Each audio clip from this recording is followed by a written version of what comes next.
you know. I want to start off.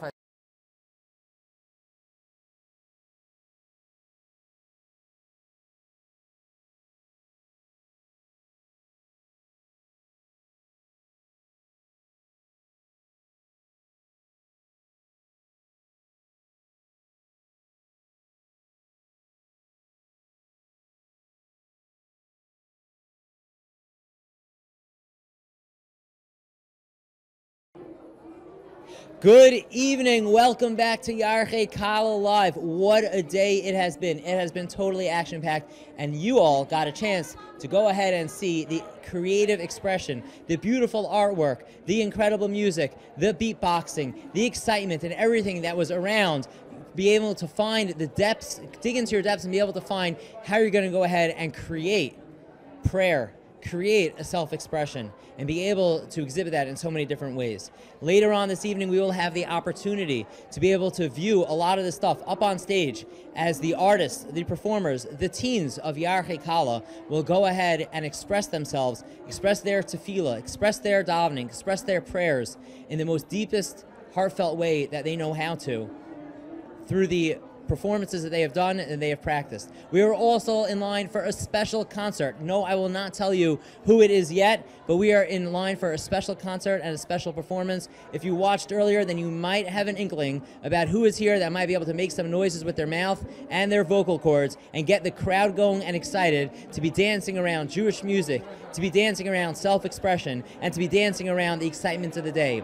Soon after this, we will have an exciting bracha bonanza. We will have an incredible time to be able to taste new foods, taste old foods, taste delicious fruit, taste everything that might be out there, taste delicious popcorn, cake, anything you might imagine provided to us by Kenny Yeager and 5-star caterers. The setup is exquisite. The beauty is out there. And Elliot Tansman, your host on the ground, will take you around as people will explore which bracha do I make on watermelon? What exactly do I do on nuts? How about on bananas? Anything along those lines. The tricky questions, the simple ones, and everything in between. They will learn those prayers, they will learn those blessings before they go ahead and put that in their mouth. Because ultimately, as much gratitude and thankfulness that we have for those that prepared it in the kitchen at 5-star caterers, we have ultimate gratitude and thankfulness to the God above us that provides us with all this delicious food that we go ahead and feast on. We just completed Asara B'Teves, one of the saddest days of the Jewish year. And everybody's renewed themselves with a cup of coffee, a cup of soda, or some delicious, scrumptious food, and are back in it again, ready to have a great time with renewed energy to last us through the night. I have a special guest in studio here today, and that I am excited to introduce, and I will actually let her introduce herself, and here it goes. I'm Mariana Hovland. I'm from Southern NCSY region, and I'm from Palm Beach, Florida, near Wellington. Welcome to Yarchei Kallah. When did you get here? I got here yesterday morning. How are you dealing with the cold? It's very cold. It's a lot different from where I am in Florida. Like, a lot. Yeah, like a lot different. Yes. Have you been in New York before? No, I have not. Have you left South Florida before? I have left, yes. To cold climates? I've been to like where it gets cold, but it hasn't been cold when I've been there. Okay, so well, welcome to New York. We're giving you the grand welcoming. All you need now is some snow, yes. And it'll really be quite the experience. Tell me a little bit about where you're from in Florida. I'm from Wellington, Florida, which is horse country. It's the international capital for horses, actually. Wow. And there, like, the Jewish population isn't great there. Like, when I was in middle school, like, I was the only Jew in my whole school. Wow. And I had very, like, a lot of anti-Semitic comments, but now I'm, like, in Wellington High School, and, like, it's really great. I met Manu, who's my chapter director at Wellington for Palm Beach. Sure. And he really, like, wanted me to get into the NCSY experience and everything that has to come with it. And how's it been so far? It's been amazing. I love it. I love, like, I'm learning so many more new things and, like, things I didn't know about me and, like I want to be, like, Jewish and, like, everything that has to do with that. What NCSY programs have you gone on? Have you participated in? Have you been part of? This is my first Yarchei Kallah. Wow, welcome. That's great. That's you. exciting. Has it lived up to the hype and the expectations? Yes, it's a great event, and I love it, and I love, like, all the people, and, like, I love learning here. and I haven't done anything else yet. I'm hoping to be on TJJ this summer. Wow, that's super Yeah. exciting. That's awesome. I'm really excited for that. What grade are you in? I'm in 9th grade. I'm a freshman. Wow, so you really just left middle school. You're in Yes. high school now. What was it like? What are the things you mentioned? Bullying and some difficulties being Jewish Yeah. there. So it was it was middle of nowhere. Like I would have my face. They would take my face, Photoshop it into Anne Frank's body, and that would be sent Wow. around social media.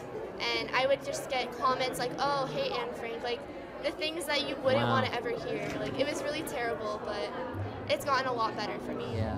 Well, thank you for sharing. It's Yeah. somewhat personal and Yeah. difficult when I'm sure even when you reflect back and you think about it. So, thank you for sharing. You know, Yeah. it's not easy. And now in the school that you're in now, there's more Jews, or just a more Yeah. mature crowd, or There's more Jews, but like everyone's more mature about it. Like no one's saying these comments, which I love and it's amazing, and I encourage that. I'm actually the freshman president. Really? In JSU, yeah. Wow, that's great. That's Yeah. super exciting. So you have a trajectory. That means that you could be there for sophomore and junior and senior Yeah. as the president. It was just created this year, so hopefully next year I'll be like the top Wow, class. wow, Yeah. that's great. Did you come here with any friends of yours, or you came on your own? I came here with my friend Shira Sudini, Okay. and I met her on the JSU weekend Ah, with right. NCSY. The Han JSU weekend Yes. in Florida. That's an Yeah. exciting weekend. That's It a was lot an of fun. awesome weekend. I met so many new people, and it was an amazing weekend, like an amazing experience. Wow, that's fantastic. TJJ, you just heard about it, so you're excited to. Yeah, I want to hear like my friends are telling me about it, like people I don't know are telling me about it, Yeah. like my chapter director's telling me about it, and it sounds like an amazing program. What's the longest you've ever been away from home? I go to sleepaway camp every summer. Oh, great. So I'm gone for 4 weeks. Okay, every so summer. I was about to say, as we're sitting here and you're away from home now, if you want to give a shout out to anybody back at home, you know, yeah. you can definitely look in the camera and you greet everybody back at home if you want All to. right. Hi, Mom. Hi, Sarah, and everyone, and the horses, and Grandma and Papa. Well, it's great. It's great having you. Do you know how to horse? Do you know how to horse ride? Or? Yes, I've been riding since forever. Wow. Yeah. That's unique. Yeah, I love it. It's an awesome experience also. Yeah, I'm sure it is. I'm sure it is. I went horseback riding in camp for a summer. They had a few horses there, really? but when you start to learn it when you're older, it's fun for the hard, first yeah. 2 minutes, and then you start getting all sore and Yeah. uncomfortable, and not really into it at all. But and it's probably great in Florida. You get to go really probably horse riding year round. Yeah, I'm in the equestrian capital, so that makes it a lot easier for me. Yeah, yeah. You mentioned a lot of going around with social media to get back to middle school days. I'm sure even now in high school, there's a lot of proliferation. What have you found social media wise in terms of positive Jewish experiences online and anything that like resources you turn to learn more about your heritage and your lineage and things like that?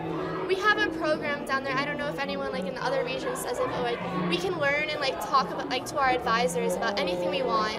Like I'm actually learning about. I like to learn about like the parshas each week with my person, and it's a really like awesome experience. And like I'm also like being updated on like new events that are happening, like our winter regional where we get to go skiing. Wow. Yeah. Like, Right.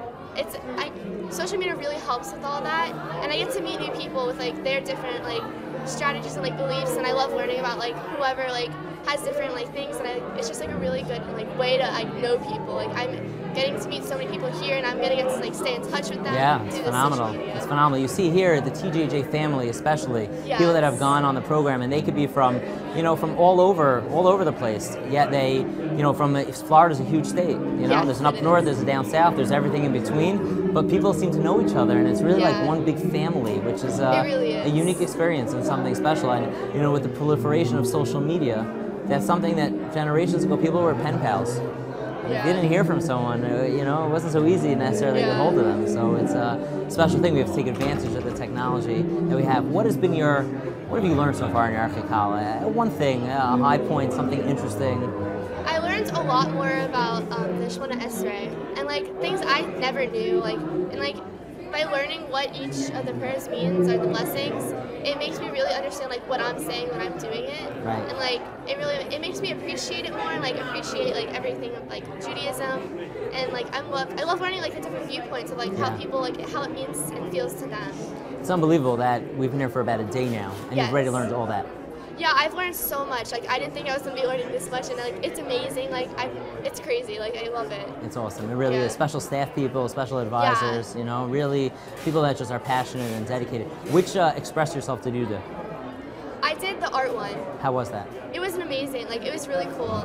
We painted the kotel, and like with a hand with a hammer, showing that like we're building it, like the wall again, like we're building Yisrael again, and it was really like it helped me like understand the meaning of that even more. That's beautiful. That's really very special. You know, we do every mitzvah that we do, every positive commandment, everything that goes in. It's like putting another brick into the kotel, into the Beit Hamikdash. You know, into doing all that. So that's special. Any last messages you want to give to teens out there, people out there, you know, about anything that's on your mind, any thoughts that you might have that you would want to share with them? Yeah, definitely.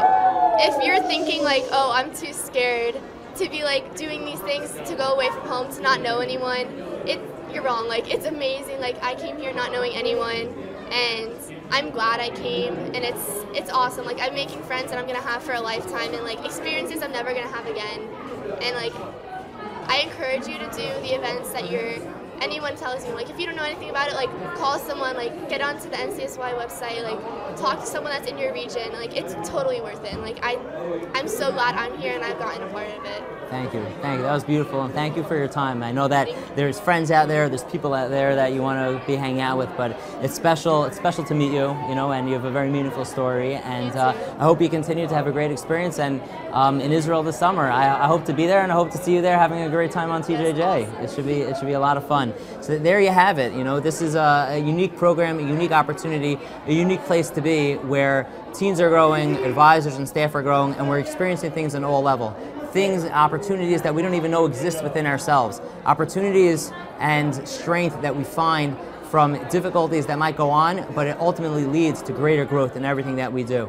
We are going to head over to the Bracha Bonanza momentarily, but I wanted to thank everyone once again for tuning in. ncsy.org/YKLive. Feel free to donate $18, $180, $1,800, however much you'd like, to go ahead and help support NCSY and the tremendous work that we're doing. Like I mentioned last night, there are teens here from Portland, Oregon, down to Wellington, Florida. Yes. From New York, from Rochester to New York, down to San Diego, California, everything in between, and even further south, we have teens from Santiago, Chile, and Buenos Aires, Argentina, yet all the way up north to, I think, 7 different cities in Canada. So we're here, we're reaching all different teenagers. Teenagers are excited. We don't even have to reach them anymore. They just come to us. This is NCSY. Thank you so much. We will take a brief break, and we'll return for the Bracha Bonanza.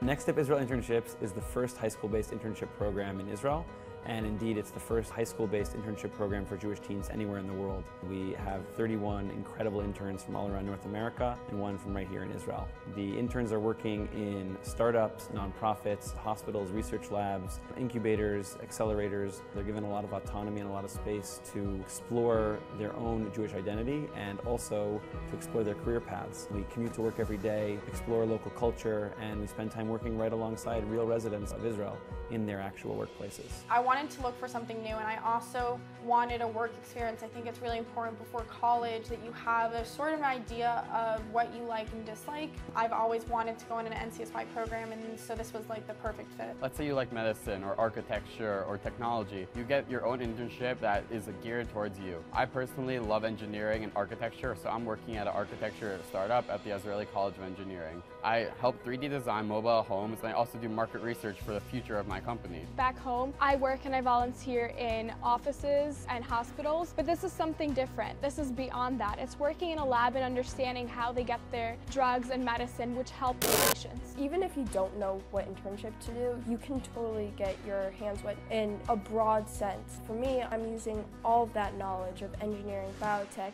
and even entrepreneurial. And Next Up gave me that opportunity to explore my interests. I feel like an adult here. They treat me like an adult. They respect me. I can go out and I can go to Cofix and I can order a coffee when I need some energy. And I can go out to the shuk and get a burger when I want something to eat. They really trust us. I also have the opportunity to host the group every Tuesday evening in my office. They get to see a great startup space, the work environment. But at the same time, we also decided to launch the Social Impact Project. Students themselves are creating startups, initiatives that they get to implement when they get back home in their communities. And we're also giving over a number of ideas in terms of really recognizing opportunity, pain point, solution, team, how to make things happen. I was also blown away by just how much diversity there is on this program, just in terms of religious backgrounds, how much people observe, like how they grew up, but what they practice, what they keep on their own, what they want to keep. And I think that it develops this environment where you can come from anywhere and you can go anywhere. And that's not something you can find on any program. You can't get everything handed to you on a silver platter, and if you do, nothing is really worth it. And I've learned that I need to work for my things, and I need to earn what I get. That's something that I'm going to take with the rest of my life. When I get back home, I'm going to share what I learned here. I'm going to show them throughout. I'm going to take on leadership roles, and I'm going to be confident. I'm going to do it, and I know that if I did it on Next Step, I can definitely do it back home.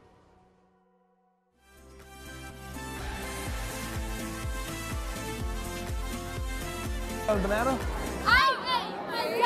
Ha'etz or Hadama? Hadama? I do. Okay. I don't want any banana. Oh, they don't want a banana. Okay, we're live here tonight at the Bracha Bonanza here for dessert Yarchei Kallah Thursday night. Thank God we have a lot going on. Again, there are so many different ways to connect through prayer. Sometimes it's formal prayer, whether it's davening 3 times a day. Some days we have Musaf, Yom Kippur, obviously we have 5 times throughout the Yom Kippur service. But what we're doing is we're teaching about prayer when it comes to food, saying thanks before and after some of the meals and snacks that we have. So we obviously have some of our Yarchei Kallah participants here. Who do we have? Haley. Haley. Robbins. And? Madeline. Madeline. Robbins. Where are you guys from? Michigan. Michigan. Where at? Give us the city. Central East. Big what?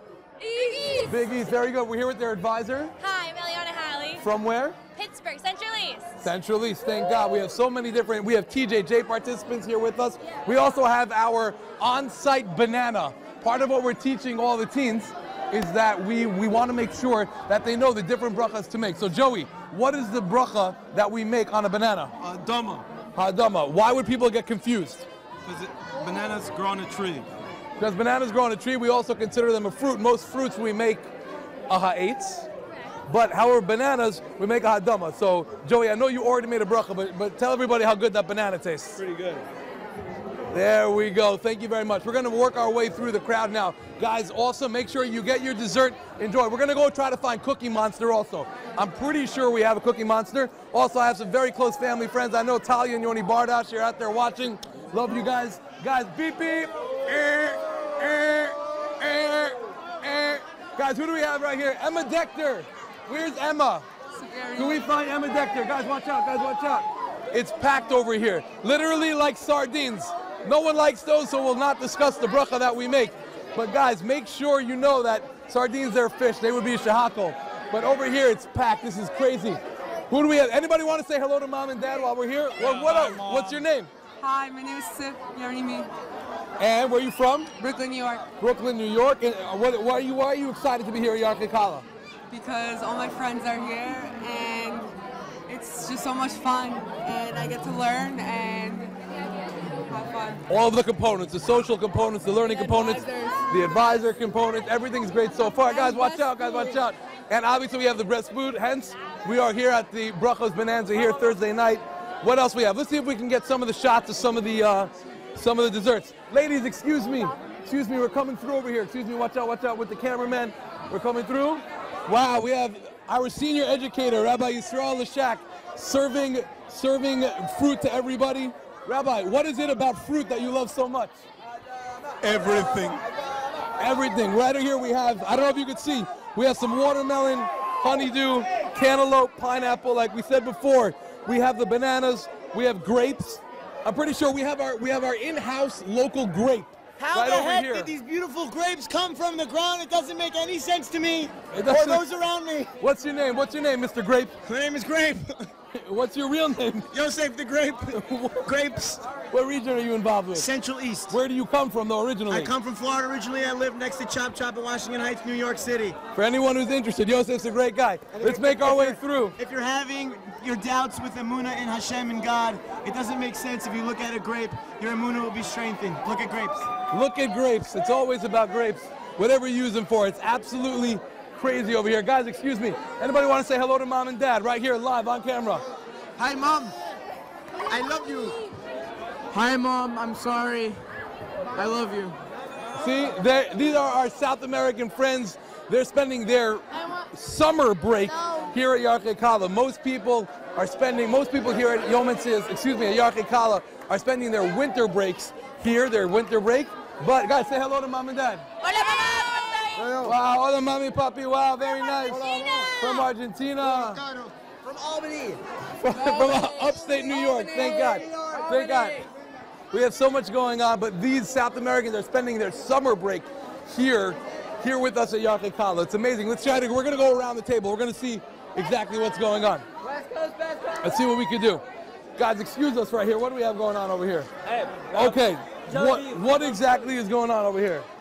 What is I don't know what's going on, why we're having this. Obviously, candy, shahakol from Chile. We have a lot of shahakos over here. Also, we have fruit by, some of my favorites. Fruit by the foots, jelly beans. Baruch atah Adonai Eloheinu melech haolam, shahakol yeh b'baruch. A whole bunch of jelly beans. Amazing, tasted really, really nice. Thank God, guys. We have right over here a very close family friend of mine, Batya Chopper from Los Angeles, California. Batya, say hi to everyone. Hi. How you doing? Well, this is your first Yarchei Kallah? Yeah. But you've been to West Coast Yarchei Kallah before. Yeah. So explain to us some of the differences. This is a much bigger scale and a lot of different learning groups. West Coast is a lot smaller and you kind of know everyone. Here it's more like meeting new people, a whole different experience. It's really different. How would you compare this to your summer, this past summer on Israel ID? I think learning was a big part of my summer, but the whole thing is learning, so it's kind of taking one thing and putting it on a bigger scale. Amazing, taking it to the next level. Within your avodas Hashem. They'd be proud of you in LA. Guys, let's make sure we're gonna walk back through the buffet. Literally, it's crazy. We hope not to run over anybody. I'm bigger than most of them. So let's make our way through. Guys, excuse us. Excuse us. Can we ask you right now, what are you eating here at the Brachos Bonanza? I'm eating an apple. You're eating an apple and you're holding a football. Sounds like a great combo. What's the bracha you make on an apple? Ha'etz. Very good. Where are you from? New Rochelle, New York. New Rochelle, New York. And you are here as a? Advisor. Advisor for which region? Upstate. Which chapter are you most involved with? Albany. Albany chapter. How are they doing this year? Thank God, all's good. And you were on the interregional with New England, or that's coming up still? Coming up. Amazing. Hope it goes well, man. Hope to see you there. Guys, we have a lot of people. I got a lot of people behind the camera. Excuse me. Beep, beep. We got a lot going on, guys. Let's keep going live. Actually, you know what? Let's try to take a sneak peek. Guys, excuse me. We're going to get a sneak peek quickly. We're going to take a break from the Brachos Bonanza just to see the base measures getting ready. We have extra speakers on the stage. We're getting ready for the Y-Studs concert that's going to be taking place in just a little bit. In the meantime, we're going to make our way back outside just to see exactly what else is going on over here. Hey, how are you? What's going on? Good, thank God. You want to say hello to mom and dad? Oh, hi. Doubt they're watching, but... Listen, you don't realize how many people are watching, but there are a lot of people. Hold on. Who else wants to say hello to mom and dad? Hi. Speak to them right here, mom and dad. Mommy, papi. Why? Mama and papi. Just tell them hello. What? Say hello. Hello, Yarchei Kallah is the best! Woo! Anybody else feel the same way, Yarchei Kallah? Argentina.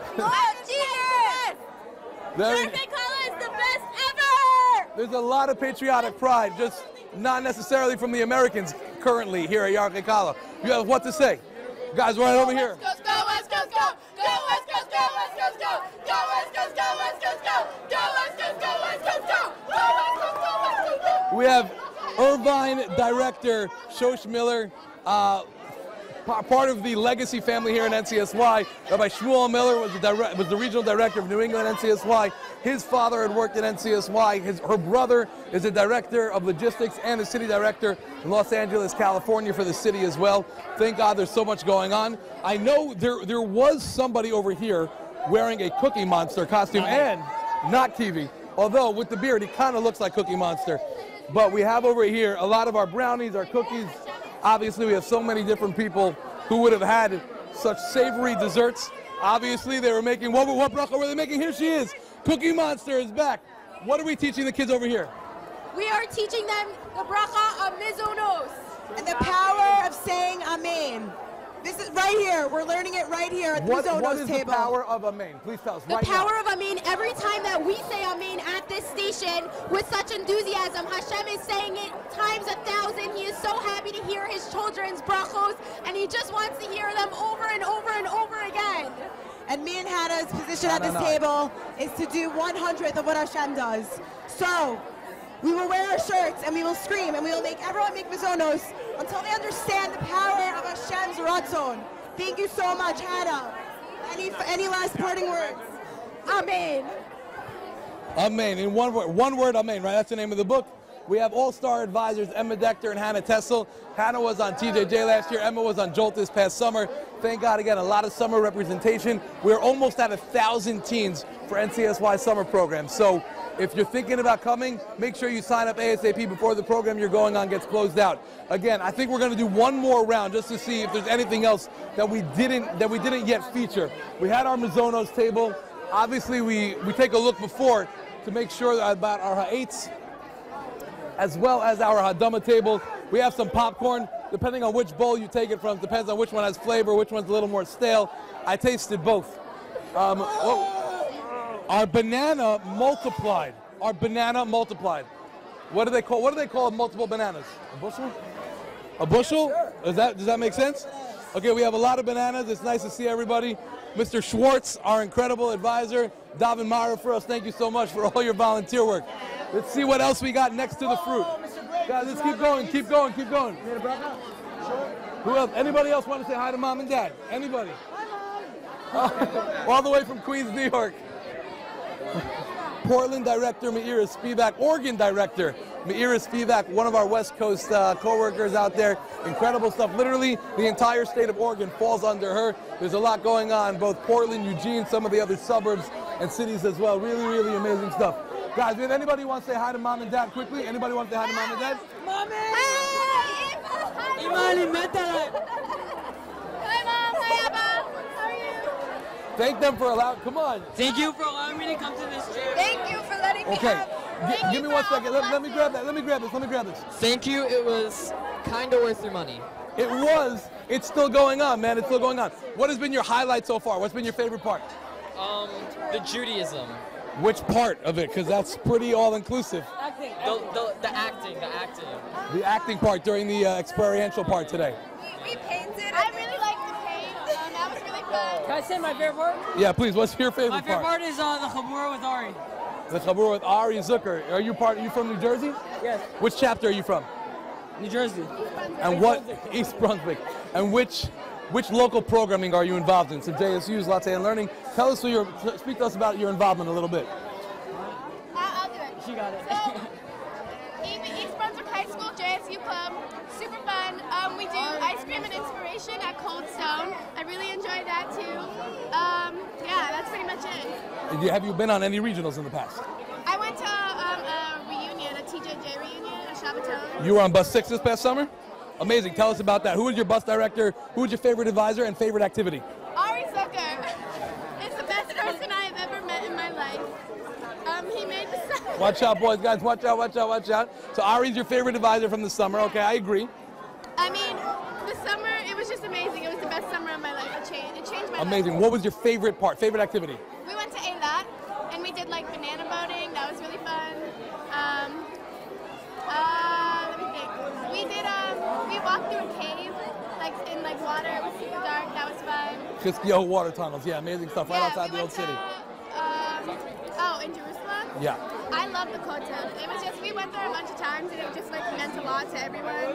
Even if you weren't religious, a lot of people cried. It was really meaningful, so that was fun. Amazing. As you can tell, so many different components to the summer trip, all the fun, but the meaning is the #1 memory for every single person, regardless of where you're from. So as you can see, we have the Brachas Bonanza going on. We're going to have one of our shows later. We had a lot of experiential, kind of a play on words, experiential programming that we did before, teens talking about prayer. We're going to have a showcase of some of those projects that the teens put together, rolling right into our 10-minute inspiration with Rabbi Aryeh Leibowitz, going right into our Wide Studs concert. We're going to see you guys soon. Have a great night. See you back. can sit quietly.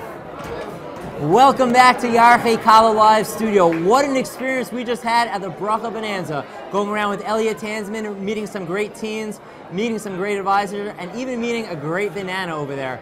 Isn't that a great trivia question to teach kids as they're growing up? What bracha do you make on a banana? Most of them would probably say ha'etz. But we know it's ha'adama. The question is why is it a ha'adama? Look it up. You'll find out. But I'll tell you, our regional director that lives in Houston, he has a banana tree in his backyard. So if you want to understand, you can head out to Houston, Texas, and meet Rabbi Yarchei Kallah, and you'll learn all about bananas. With me in the studio here today, here this evening, I have Rabbi Moshe Bain, Mr. Moshe Bain. I'm giving out smicha nowadays. The president of the Orthodox Union. And we are honored to have him here for a live interview to get to hear a little bit about himself, a little bit about the Orthodox Union, and a little bit about his viewpoints of NCSY and other areas. So welcome to the show. Thank you so much. Great to be here. How's it been so far? You've been here for a couple of hours so far. It's been unbelievable. The energy level, the excitement, the people, can't get better. Did you have anything during the bracha bonanza? Did you make any special brachas, or it was really just navigating the crowd? What I do is I wash in the morning, and that way I can eat the whole day without making brachas. Now that is a smart man. No wonder you became the president of the Orthodox Union, especially when they're OU products. It makes it even that much better. So when we were walking through the busy crowd over there, the bracha bonanza crowd, excuse me, you mentioned that you're a man of the people. So you travel all around, and you speak with lots of people. What are the people, I'm not going to ask you what the people are saying. What are the problems out there that people are not saying? What are facing the Jewish people that we need to be aware of so we can go ahead and change the Jewish future? I think people are not saying that they feel lonely, they feel alone, and that we're not taking care of each other and loving each other enough. Everybody creates their little clique of people, and there are people outside of that clique who are interested in belonging, interested in becoming part of our community, and we don't embrace them enough. And that's what we need to start to do. What do you believe that's symptomatic of? Why is that happening? I think it's a reflection of society in general. I think technology and the way urban structures are now created, people are more vulnerable to being alone. But I think as an Orthodox community, and the Jewish community generally, we tend to try to overcome that. And therefore the fact that it may be normative is not an excuse for us. What are some thoughts that you might have in terms of speaking to people out there that are experiencing this, and yourself in terms of how to deal with this in a real type of way? Not to pontificate, but tachlis, you know? I could pontificate too if you like. I mean, either one, but we only do have like 10 minutes here, so... Look, I think the threshold issue is focusing on it and appreciating it and being able to project beyond yourself and not assume that everything that you have going for you is available to others. You know, there are a lot of people in society, for whatever reason, land up alone. Even if they're married, as a couple they may be alone. They may look outside and see all these other people who are part of a community, and they wish they were part of it. And no one, or very often not enough people, are paying attention and saying, I'm satisfied, I'm part of a community, who out there should we be including? Yeah, very special. I mean, I was just interviewed an NCSY girl who was part of a bigger community, who had a lot of interaction with many people out there, and she felt part of a society, but she was also alone at the same time. And really, through NCSY, she has felt a strong pull and a family, you know, besides her family, who she's very close with, who she gave a wonderful shout out to online. She feels close to the NCSY people that are around her as well also. So I think that's just an expression of how we understand our Avodas Hashem. That's what we're supposed to be doing. Klal Yisrael is a Klal Yisrael. We are a people together. We have to be intertwined and care about each other. Yeah, 100%. How was yours? You were Youth Commission Chairman for NCSY. A long time ago. What years was that? 2001 to 2005. So it was a nice chunk of time, but it was over 10 years ago at this point. How has NCSY done a good job changing with the times? And what have you noticed that they're doing differently? Well, I think that they are changing in terms of breadth. The size is much more significant now than it was 15 years ago. I think technology is being utilized far more intensely and effectively, but it was really the beginning of that process when that was just becoming available back 15 years ago, and I think that's just why we're doing a very good job of keeping up with the times. The most important, I think, is that it didn't change, and that risk of changing as it got bigger could have been the worst result. Right. So you can talk about how it did change, what's more important is how it didn't change. Yeah, I hear. It's an important thing. It's still, when you get down to the core of it, it's the advisors, it's the relationships, it's, as you were saying beforehand, it's about feeling part of something and feeling part of a family. It's also part of what we're doing here, which is teaching Torah, right. which is really the key and the underpinnings of NCSY and the OU generally, to just make sure as many people have access to learning Torah as possible. Yeah, it's unbelievable. I mean, we've been interviewing people, we've been watching it in action, and hopefully you'll get a chance to see it tonight along with our viewers, of all different types of learning modalities and all different types of actual Sfarim, which is the book of the Jews, we're people of the book. We've had that name for a long time, and yesterday having Sabrina introduce how to learn a Sefer. She was a student here last year. She never picked up a Sefer on her own beforehand, and she picked up a Mesilas Yesharim. She learned it the whole year, and she actually completed it on the bus ride here from Cleveland, Ohio. And that's at the core of everything. When we're able to go ahead and wrap the Torah around ourselves, and at the same time dig deep into Torah and have that inside Absolutely, of us, that's what changes the person. And I hope what the viewers who are watching Yarchei Kallah appreciate is that it's not just for people with a lesser background. I think people with all kinds of advanced backgrounds tend to slip away from the intensity of Torah learning, and we need to reinvigorate at every stage in life. Yeah, 100%. So, talking about Torah learning, and I know you learned in yeshiva for several years as well also, whether this question relates to that or not, who are some of your role models? Who are some people you turn to for Eitzah Torah, for good direction and advice? The person who really my role model, he doesn't know he's my role model, is this fellow Kivi Fried. Now, he's somebody, whenever I wonder, what should I be doing now, I say to myself, what would Kivi Fried do in that situation? Wow. Well, next time you need some consultation at your law firm, you know who to call. Absolutely. Yeah. Okay, so no, I'll ask a different question, but similar to it. If you were in an elevator, stuck in an elevator for a few minutes, and magically anyone could appear, who would you want to have a good schmooze with? Who would you have a good talk with? And the answer can't be Kivi Fried. I don't know if I want to be in an elevator with Kivi Fried. Okay, good. I just like... I think probably the person who'd be really interesting to spend time with would be the Rambam. Why? Because he was so multifaceted, he was so profound, and he just did breakthrough thinking that was really almost unprecedented and anywhere near our lifetimes, 1,000 years ago, or to go back earlier times. I don't even know if I could connect. But the Rambam, when you read his letters about his lifestyle, it's not identical, it's probably not even similar, but there are dimensions that are similar to what we go through. Yeah. And he's just one incredible person. I was stuck on a plane, not stuck on a plane, I was stuck on a plane for 11 hours with Rabbi Lashak. And I don't know if you ever had the opportunity to talk to him about the Rambam, but similarly, he talks about the multi-dimensional, multifaceted, and the depths of what he does. Yep. And he took a trip a couple of summers ago in Uruguay, tracing the Rambam's and then all the way to Eretz Yisrael to his caver, and it was incredible. And again, we have our summer programs, and they're nice and they're fun, and kids have a great time and they tour. But what makes our summer programs unique, and you could probably speak to this as well also, as I know that you visited them this past summer, is they're educationally based. They will have the time of their life. They will do things they've never done beforehand and have a fantastic time doing them. But Torah is at the core and at the center of everything that we do. Which once again is a microcosm of how we should be living as Orthodox Jews. Life is supposed to be fun. Life is supposed to be enjoyable, but it's supposed to be centered around Torah learning. Yeah, 100%. Now let's change the question a little bit. And the answer can't be Kivi Fried. If you were to be trapped in an elevator with anybody, besides for Kivi Fried in NCSY, who would it be? My wife. In NCSY. In NCSY? Yeah, in NCSY. It's like asking which of your children you love more. Okay, well that is a great answer.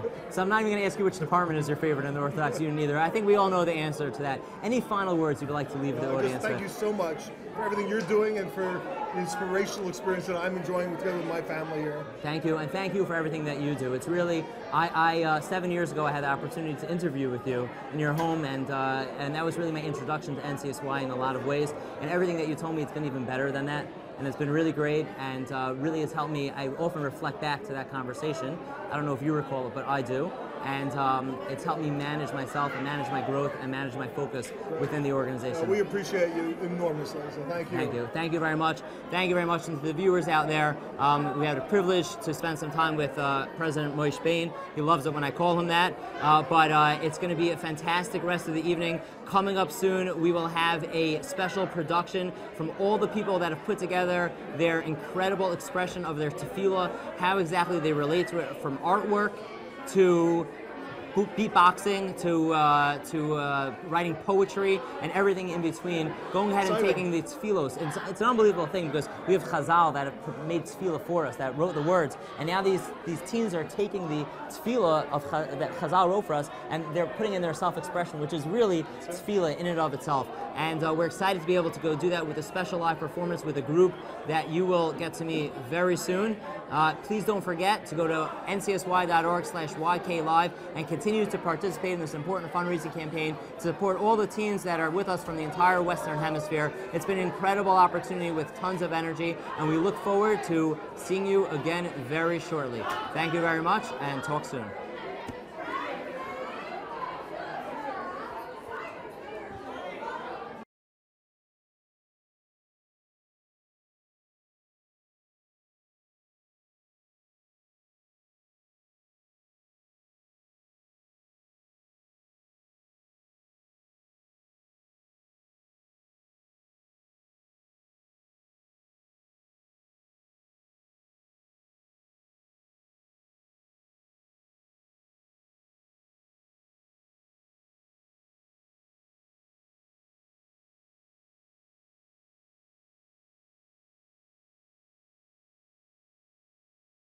To see everybody. How you guys doing? We are getting ready.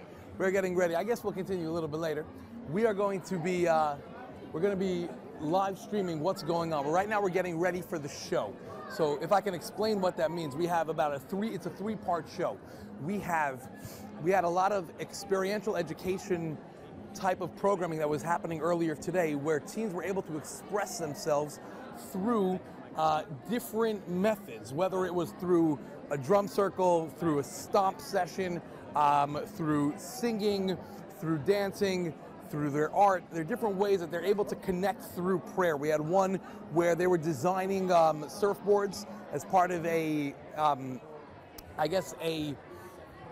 practice run for our resurf program, where they refurbish equipment and then they design it with underprivileged teens in Israel, and then they go put that equipment into use. So different ways to connect to prayer through, whether it was some of those options we said before, many different ways, many different channels to connect. We had a poetry slam as well, so the show was going to start off by showcasing some of the projects that the teens put together earlier today with the educators.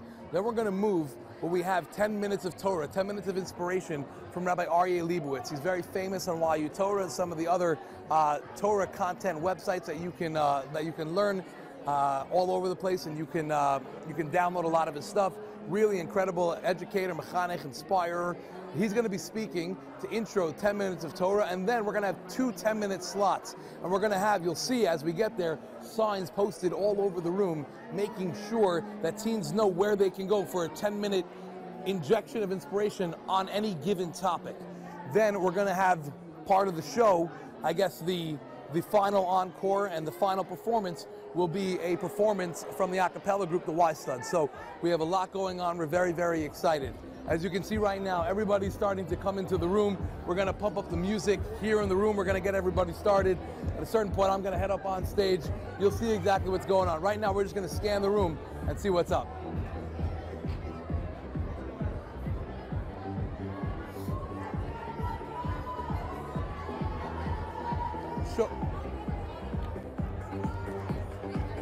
Can you get me a microphone from them? In the back? You can see everybody coming in, just walking past me. Barry Mitzman, one of our Las Vegas NCSY directors. We have Essie Polatsky from Denver NCSY going on her 2nd or 3rd summer program this summer. Very close to the summer program's family. Thank God we got a lot going on. Kids coming in. The energy is literally non-stop. We just keep it going, keep it going. You can see as they're coming in. I think I'm getting the cue to go on stage. We're going to scan the room for a little bit. You'll hear me talking because obviously we're live, but we'll keep it going, guys. So grab a look at what's going on. I don't know the name of the TED Talk girl that's coming up. I don't know. DUI is supposed to give me something. I haven't.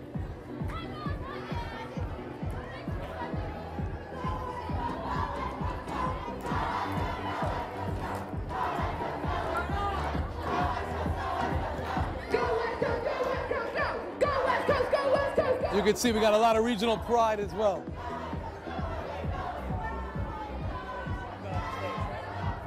You ready? There they go. Nice. Nice. Let's go. Let's go. We didn't do a proper roll call yet, so let's get everybody in the room. We're gonna get some fun. Let's get the music going. Let's get some of the more popular songs. Let's get a sing-along going. We got a lot to do right now at Yarchei Kallah. We got the show. The show. Hashtag get your phones out. Snapchat, Instagram, Twitter, Facebook. Go live. Hit the stories. We got hashtag YK2017. Make sure that you have your social media outlets out, ready to go. It's gonna be awesome. I think the kids nowadays call it lit. It's gonna be lit.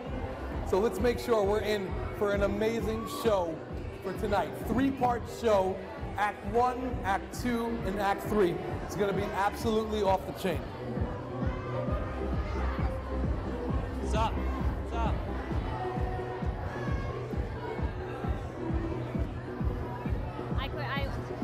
Okay, this is it. We may have one change. I have to find out if they got the video or not. If they got the video, I wanted to do it. What? Mention the, okay, just want to S-ray art gallery in the back. They're not coming up, just mention that it's there and they should all check it out because it's really amazing. Okay, then Stomp is coming up. Give a shout out to Tony Polanski who ran the Stomp. I have to go find out from And they're going for 30 seconds each, right? Hello, testing. 1, 2, 3. Okay. This is 2 minutes. I'm gonna go find out from Shane if they got the video. If they got the All video, right, here we are, back in, getting ready for the performances. This is going to be a lot of fun. This is going to be a blast. You don't want to miss this. There's going to be 3 different acts going on. But the crowd is getting pumped. The crowd is getting excited. Let's go check out West Coast. Concert before Are You Leaving? Where's West Coast? Where's Concert West before Coast? Are You? Where's West Coast? What's going on, West Coast? Make some noise, West Coast. Yarchei Kallah. Okay, ladies, where in the West Coast are we from? New Jersey. Yeah. Yeah, New Jersey. I am from Livingston, New Jersey. I'm from Teaneck. I know both those towns pretty well. I lived in Springfield for a few years. In Springfield. You have a friend in Springfield? Genna Grossman. There you go. You just gave a shout out. Shout out to Genna Grossman. What has been the best part of Yarchei Kallah so far? Definitely meeting new people. Yeah, meeting new people for sure. Yeah. Have you guys learned anything on Yarchei Kallah so far? I learned a lot. Like what? What have you learned? She learned how to write a TED Talk. That's pretty cool. Are you going to do it today? I'm doing TED Talk, yeah. I mean, it's about prayer. Okay, it's about prayer. That's enough. That's pretty awesome prayer. Are you guys excited for all the performances that are going to take place? Wait, I can't wait. I'm going to be performing too. I'm part of the Stomp group where you basically like bang things and like make different noises. So it's going to be really cool. That's pretty awesome. Pretty awesome, guys. Good job. Good job. Good job. Let's keep going. That's pretty awesome stuff. Pretty exciting. Kids are writing their own prayers, whether it's in a TED Talk or whether it is through a Stomp performance. What's going on, man? You look like you want to be interviewed. What's happening? What's your name? I'm Eli from Seattle. Seattle, Washington. Yeah. How long was the flight here? 6 hours. That's it, just 6 hours? 6 hours. How long have you been in NCSY for? Since I was in 6th grade. I'm 11th grade now, 5 years. Do you want to give a shout out to the Hoffather, Ari Hoffman? Yeah, shout out to Ari Hoffman. My brother's in Seattle. Let's go Seahawks! Way to go, Seahawks. Way to go. I guess you're a fan. Are you going to be performing anything tonight? I don't think so. Which prayer experience your prayer did you do? What? Which prayer thing did you do? Did you go to want to express your prayers, or you were taking it easy, so you needed a rest? I was working on the Seattle Shabbaton coming up in 2 weeks. Seattle Shabbaton coming up in 2 weeks. That is awesome. Is that on Mercer Island? No, it's in Seward Park. Seward Park. Okay, well, have a good time, man, all right? Enjoy yourself. Good to meet you. What's happening? What's happening? How you guys doing? Great. What's your name? Batya Chopper. Elliot Birdie. Where are you guys from? Los Angeles. Orange County, California. Do you guys know each other from NCSY? Yeah. Have you guys been on a lot of programs, Shabbaton stuff? Yeah. This is the Rebo president right here. Wow, the Rebo president. What did you have to do to become the Rebo president? I started off getting very involved in my chapter and kind of worked up from there. I was on regional board 11th grade first, and then I showed interest and I put work into it. What new initiatives, anything new and exciting coming out from regional board on West Coast this year? We've got our West Coast Yarchei Kallah coming up, which is awesome.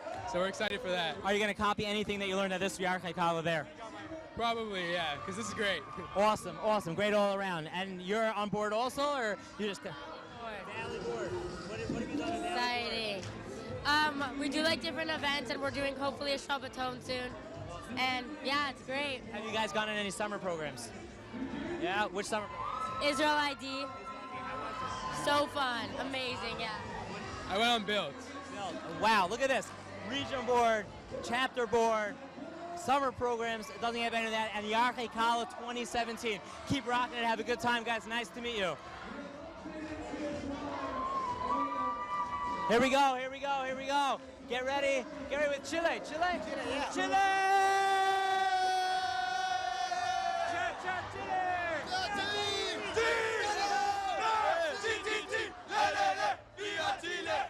Yeah, Chile! Keep it going, guys. Keep it going. This is pretty incredible stuff. How you doing? How's everything? How you doing, Sienna? Whoa, keep it up. Come on, let's head over this way.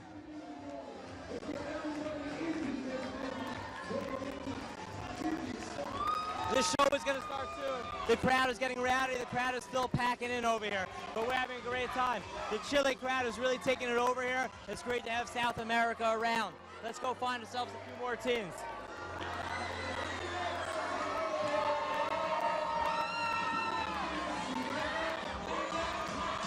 What's going on, ladies? How are you? Good, great. Where are you guys from? Canada. Where? Canada. I never heard of Canada. Why not? I'm kidding. Where in Canada? I'm from Toronto. She's from Ottawa. Ottawa, wow. There are a lot of teams here from Canada, aren't there? Yeah. Yeah, you guys having a good time? Yeah. Is this your first year at Kallah? Huh? It's my first year. Your first? Yeah, it's good? It's my third. Your third. Is it living up to expectations? Yes. How's it compared to the year at Kallah? Last year we had it somewhere else, but this one, I think this one's good. Yeah. Yes. Awesome. Great job. Nice meeting you, ladies. Enjoy. Enjoy. Check out what's going on right behind us on stage with these Chilean kids. This is really, nobody knows how to rock it like Chile. It's a special, special crowd.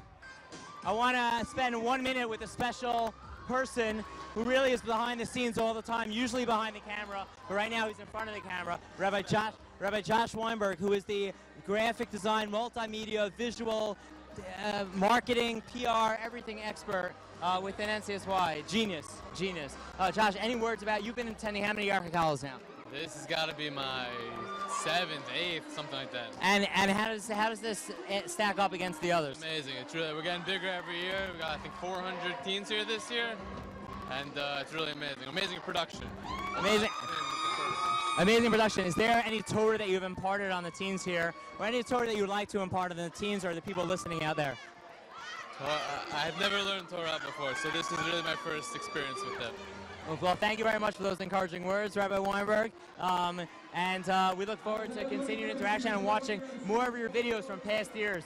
It makes us appreciate how much you've really done, how much you've inspired from behind the camera and behind the voice in terms of going ahead and taking teens to the next level, really through a visual environment and through a visual mode of education. So thank you very much. It's much appreciated. You can turn around over there and check out the energy all around us. There's so much. This is really South America taking over North America right now.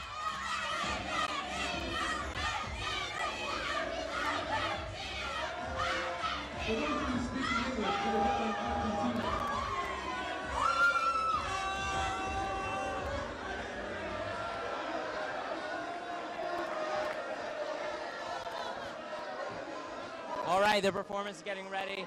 Everyone's been taken off the stage. But it looks like we have crowds rocking in the back, dancing, getting pumped up. Elliot's doing the countdown. Thank you to Amy and DY for everything that you guys do. Greatly appreciate it. You want to give a shout out to anyone at home? Thank you all for watching. Thanks, Mom and Dad.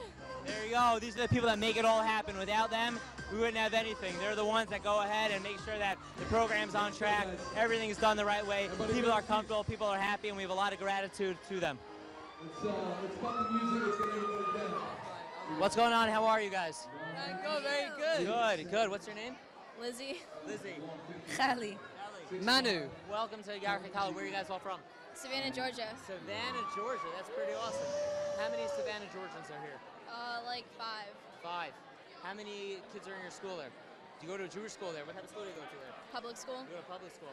Are there a lot of Jews in your public school? No. No. How many? Like me and my brother, and then like one other person, I think. Wow, that's pretty incredible. And yet you come to NCSY and you like NCSY and you came here during your winter break. That's pretty awesome. Yeah. Yeah? Have a good time? Yeah. What's the weather like in Savannah now? It's not really cold. Not really cold. So I'm sorry you had to come to New York to feel the coldness, but good meeting you. We're going to get started, and good luck, all right? Have fun. There it is. We are going to sign off now. Get ready for the show-off. Have a great night, everybody, and see you soon in about an hour or so.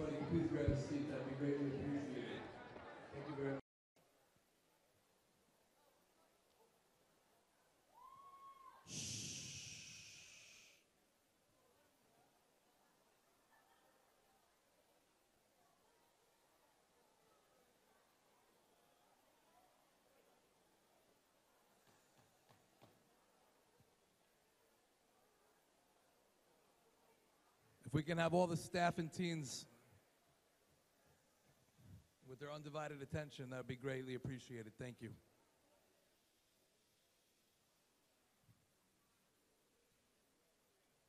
Earlier today, there were some amazing experiential education programs that were taking place regarding different ways to connect to prayer. Not only are we about listening here at Yarchei Kallah and learning, but we're also about putting those messages and methods we learned into practice. And that's what we experienced today during the experiential component of today's schedule. What we're going to do right now is hear from some of the different groups. Right now we're at the show part of Yarchei Kallah, and we're going to showcase some of the Thank you. We're going to showcase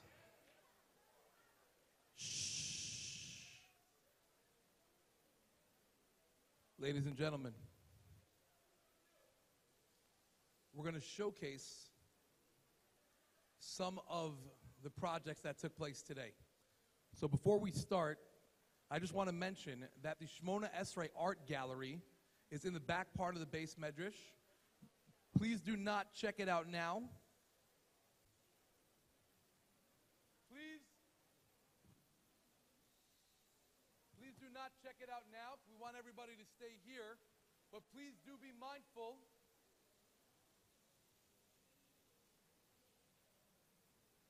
Please do be mindful that there's a beautiful Shmona Esrei Art Gallery in the back from the art group today. What we'd like to do right now, we had a TED Talk. Many of you are familiar with some of the videos you've seen online. We'd like to call up Emily from the TED Talk group for a 3-minute TED Talk.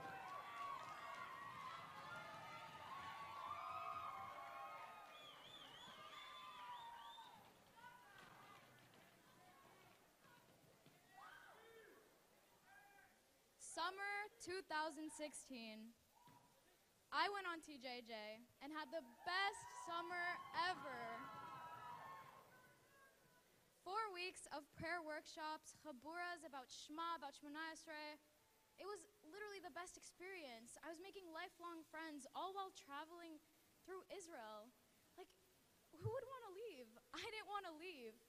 And towards the end of TJJ, Mechlelet, a religious all-girls program that was focused on Torah studies, invited our bus 6, to go to a bat mitzvah, and we celebrated with them.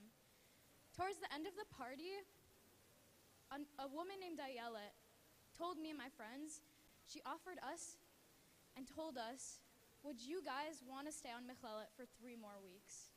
Would you guys want to stay in Israel for 3 more weeks? I immediately ran to my phone, called my mom. I was screaming in Hebrew, Ima, אני חייבת ללכת עכשיו. Ima, I have to go now. This is the perfect opportunity. Because I knew I wanted to become more religious after TJJ. I knew I wanted to explore my Judaism. So I stayed on Mechelet.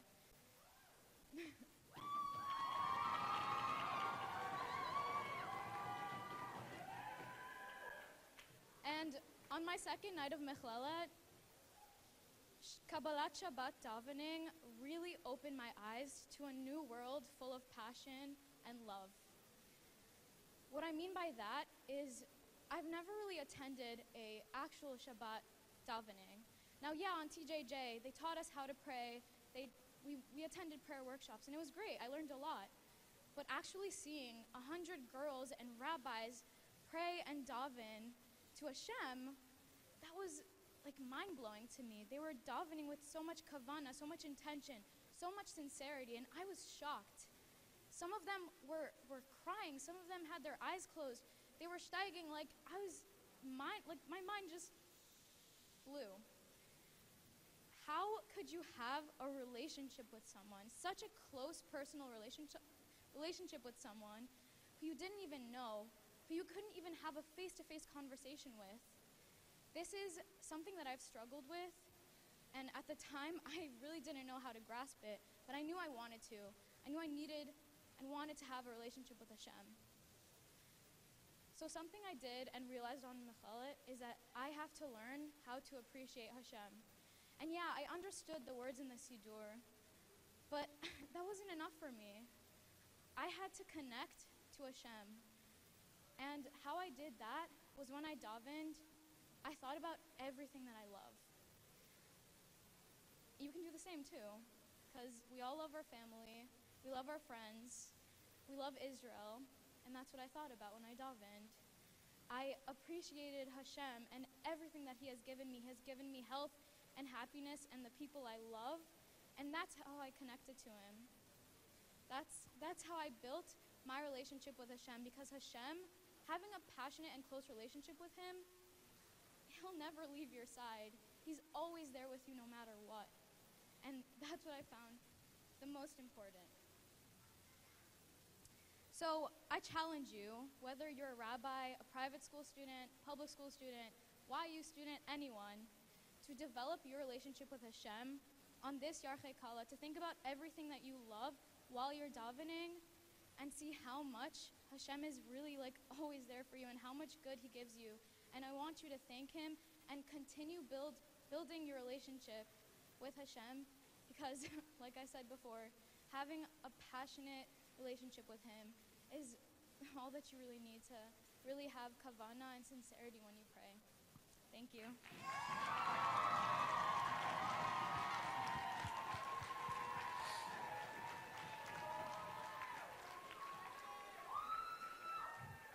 Thank you, Emily. Thank you, Emily, for those amazing, inspiring words.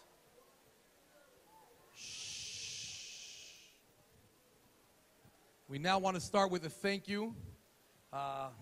Star advisor Tani Polanski came all the way here today.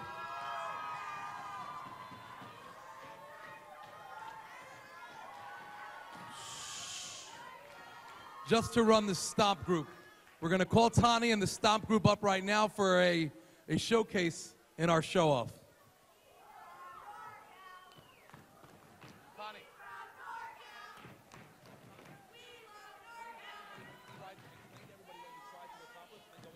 And the point of it?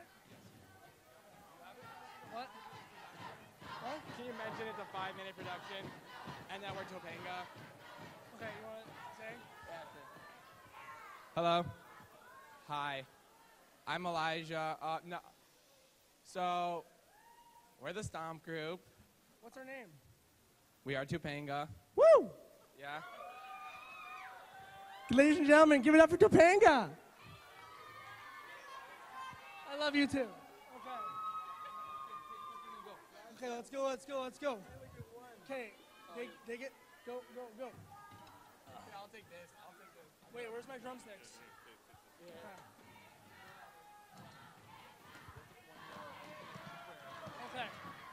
Okay. So before Topanga, which has worked so hard on their beautiful stomp, the point of this is that what we're going to show you is a pretty complicated beat, and each person is playing a very small but especially crucial role in the making of the beautiful production that you're about to see. And the way it connects to tefillah is that, number one, every single tefillah that we say is so important. And as Jews, every single tefillah that a Jew says connects to the broader tefillah, collective tefillah of Am Yisrael, of the Jewish people. And additionally, every single Jew's tefillah is important. Every tefillah we say is important, every prayer we say is important, and every single person who says one is important. So, without further ado, Topanga.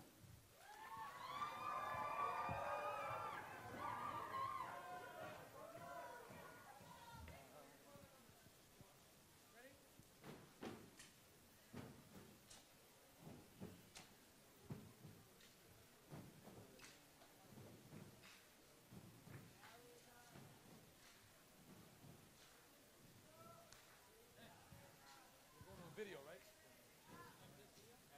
I'm just going to say, please. When wife does?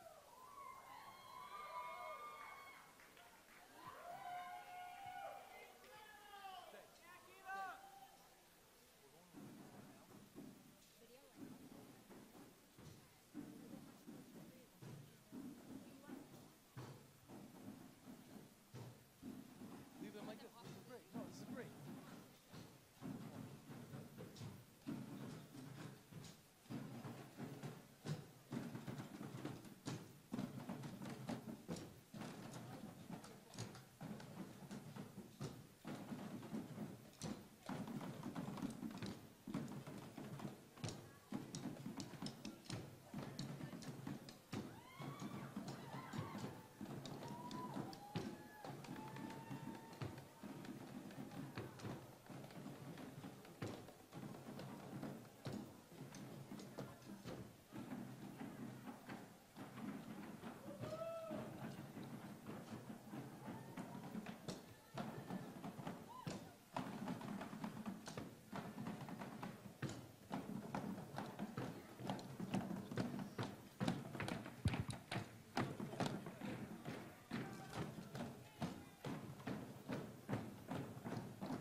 Thank you to our Stomp group.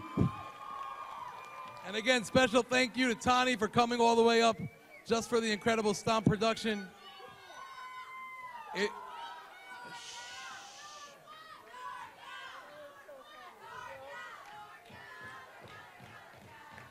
If you can now please give your attention to the screen on the stage for a production from the film production group.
Amazing.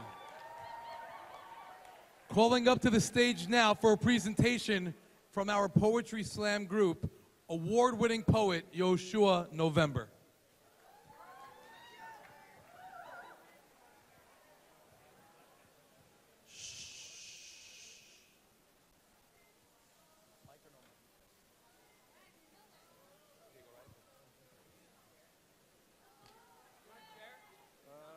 No, that's all right.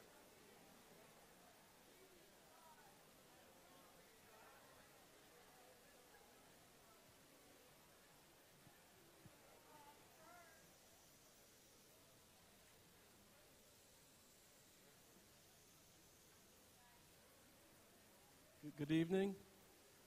It's a special honor to be here. I actually, many years ago, was a public school student myself, and I came to the Yarchei Kallah program. So it's special to come back as an adult and to have my own family now, thank God.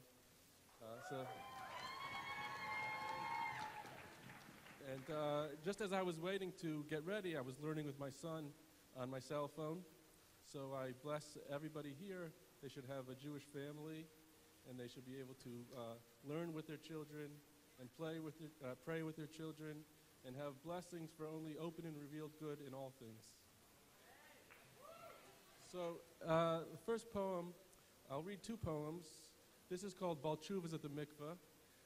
As many know, I'm sure, a Balchuva is somebody who joins religious life much later, perhaps your age, or as an adult, or later. And the mikveh is a ritual bath. This is actually men's ritual bath. And in Hasidic communities, men immerse in the ritual bath before prayers. So the scene is kind of like a ritual bath. If you can't picture it, just imagine like a men's locker room. Except the problem is, since it's a yeshiva, nobody's in good shape. So nobody's like, just because they're just learning all day, they're not in good shape. Okay. And the third, the final background point is that in Jewish law, tattoos are prohibited. So in this mikveh, you have young men who have tattoos from before they became religious. So it's called Balchuvas at the mikveh. Sometimes you see them in the dressing area of the ritual bath. Young bearded men unbuttoning their white shirts, slipping out of their black trousers, until, standing entirely naked, they are betrayed by the tattoos of their past life. A ring of fire climbing up a leg, an eagle whose feathery wingspan spreads the width of the chest, or worse, the scripted name of a woman other than one's wife. Then, holding only a towel, they begin once more the walk past the others in the dressing room. The rabbi they will soon sit before in Talmud class, men with the last names of the first Hasidic families, almost everyone devout since birth. And with each step, they curse the poverty that keeps the dark ink etched in their skin, until finally they descend the stairs of the purifying water, and beneath the translucent liquid appear once again like the next man, who, in all his days, has probably never made a sacrifice as endearing to God.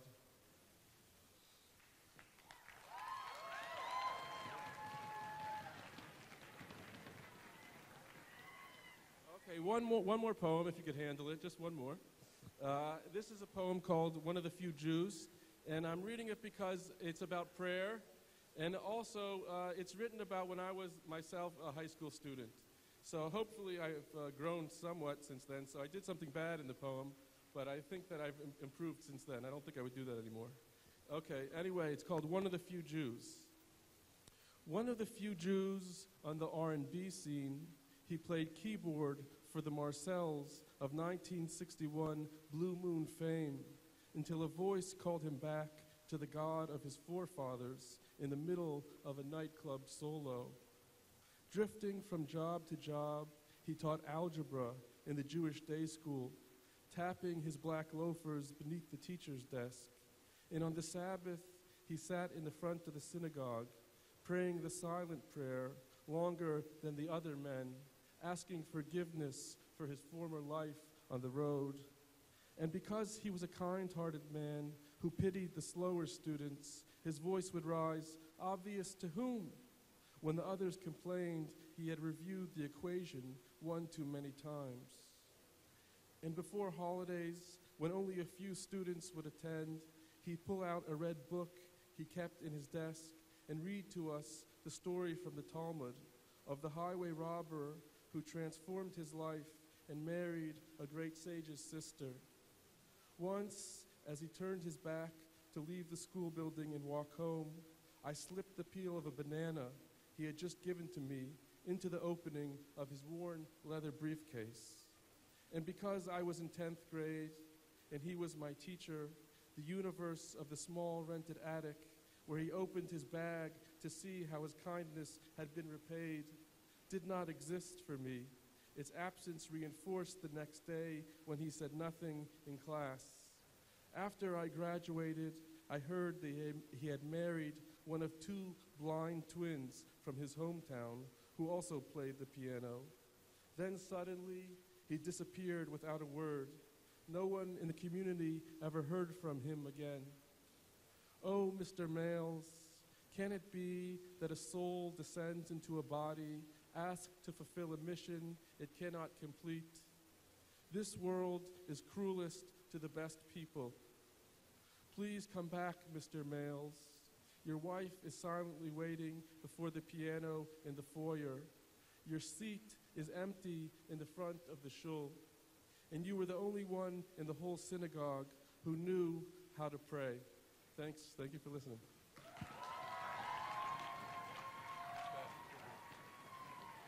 Amazing. Thank you very much, Yoshua November.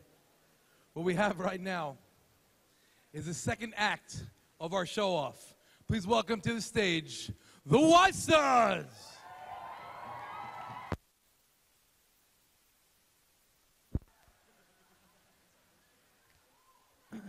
Wait, where is everyone?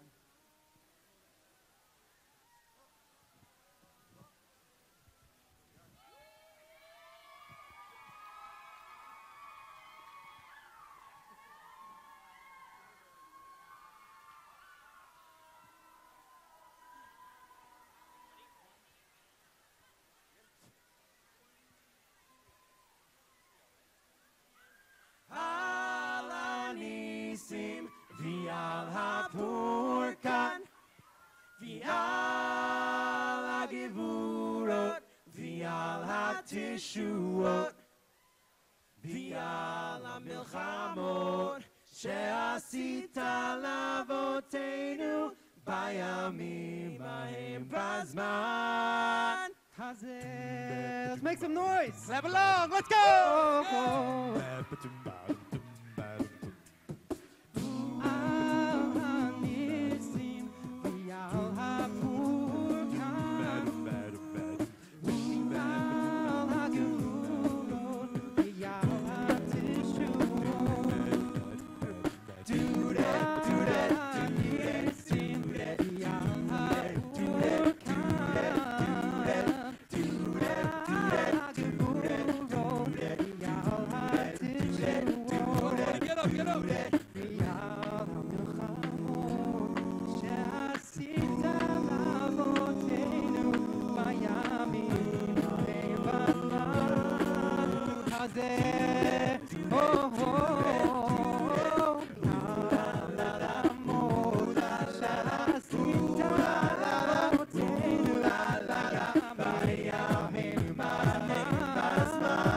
What's up, NCS Yarchei Kallah?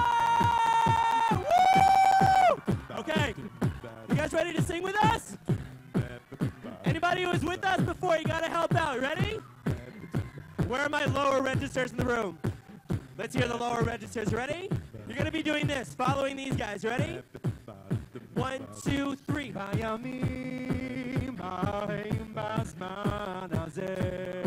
Sing along.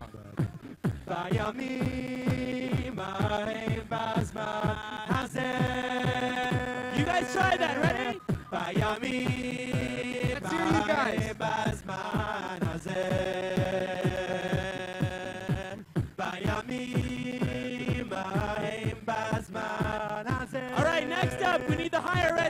room. Ah! Let me hear it. Ready? You're gonna be doing this. 2, 1, 2, 3.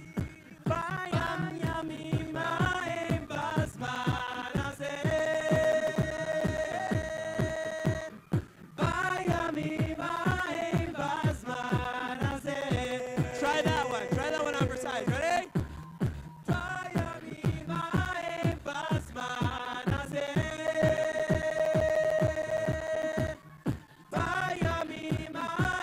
All right, now we're gonna bring it all together. Ready?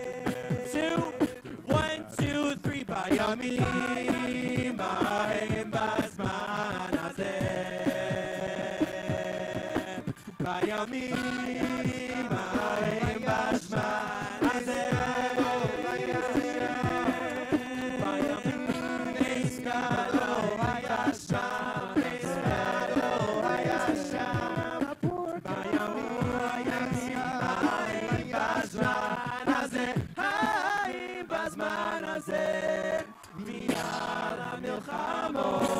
שעשית לאבותינו בימים ההם בזמן, בימים ההם בזמן, בימים ההם בזמן הזה על הניסים ועל הפורקן, דה דה דה דה, ועל הגבורות ועל התשועות, דה דה דה דה, על הניסים ועל הפורקן, דה דה דה דה, ועל הגבורות ועל התשועות.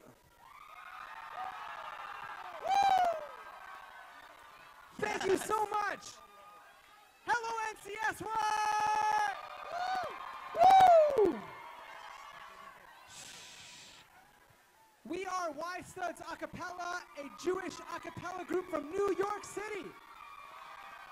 And we are so excited to be here. Wow.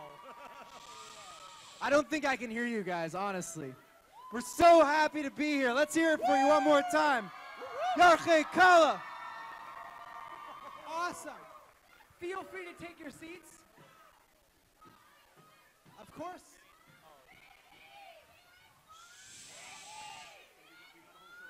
We got a whole show for you guys, so feel free to take your seats.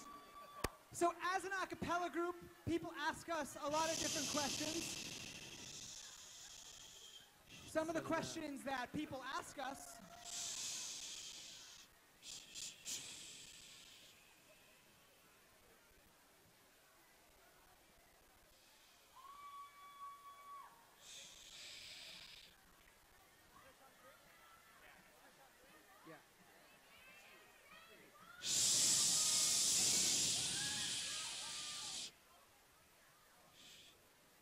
So as an a cappella group, people ask us a lot of different questions, and some of the most common questions we get are, aren't you guys using any instruments? Or, are you guys the Maccabees? And from Jewish grandmothers, they always say, are any of you still single? But of course,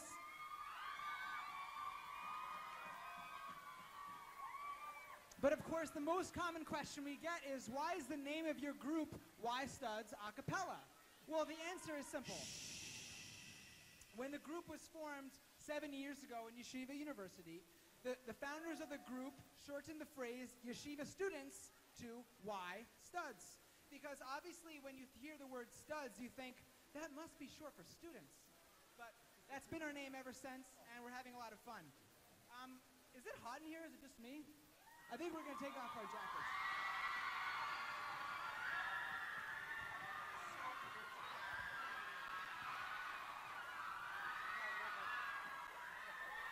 It's really just hot.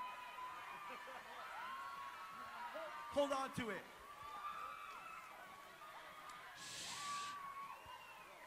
So, for this next song,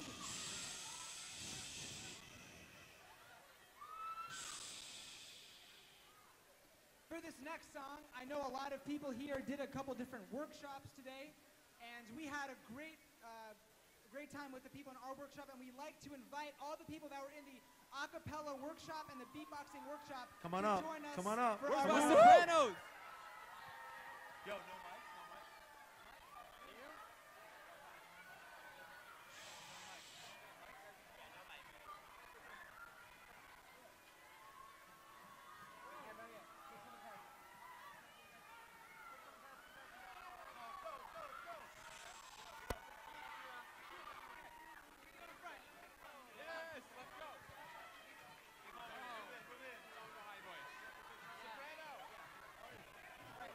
Soprano.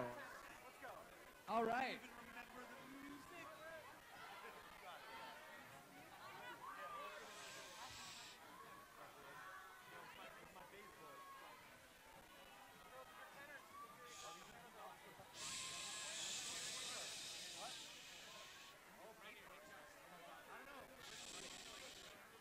So, the song that we worked on.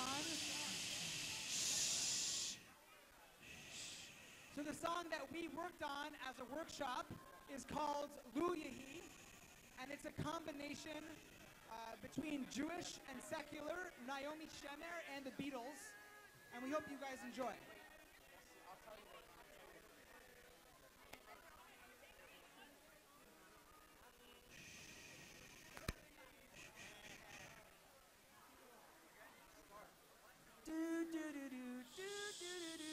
Ready? These people up here speak a cappella now, so they know what that means. Ready?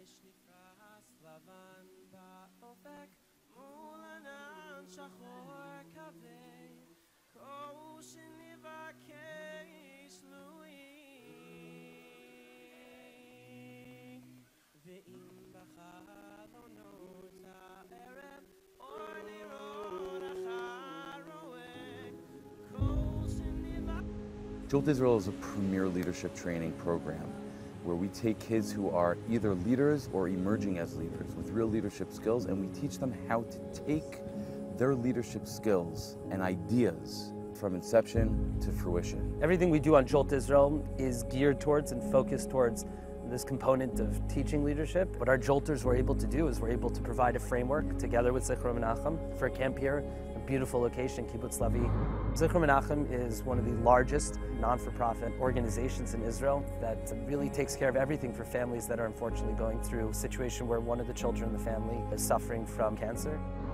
A population that's sort of neglected is the siblings. When I found out about this program, I was confused. Siblings of children with cancer, why not children with cancer? But the thing about that is that by no one's fault, these kids are basically neglected because the parents need to focus on the other children and they're left on the sidelines. There are kids here every single morning, walk around the dining room and give every single person a hug and a kiss. And if they could just have like every morning one more hug and a kiss, that would be it for them. Our idea was, well, why don't we just give them a week and a half of just fun? Divorce them from reality just so they can get a sense of what it means to be a child.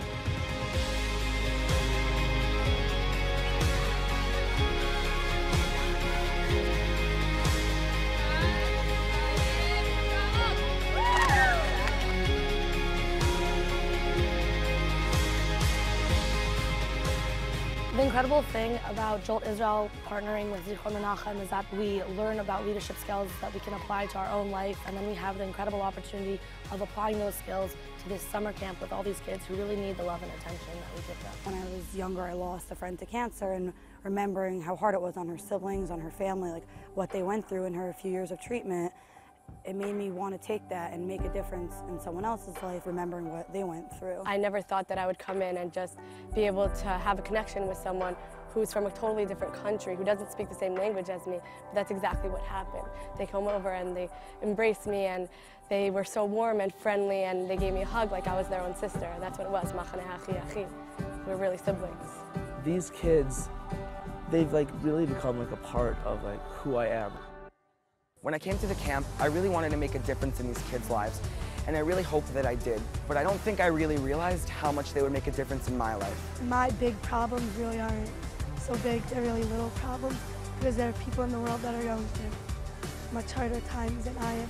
This whole experience taught me to be more appreciative for what I have. Saying goodbye right now is probably one of the hardest things I'm going to be doing this summer, because I've grown so attached to some of these girls that I've been hanging out with and working with and playing with. They've become a part of me. They're part of who I am now. They're part of my story. They're part of my life. We work together, we play together, we cry together. This Havdalah is not a Havdalah of goodbyes. This is a Havdalah of new beginnings. Of new beginnings for NCSY and Jolt Israel and Zichron Menachem for many years to come. And new beginnings for the relationships that we've built with the children that we love so much.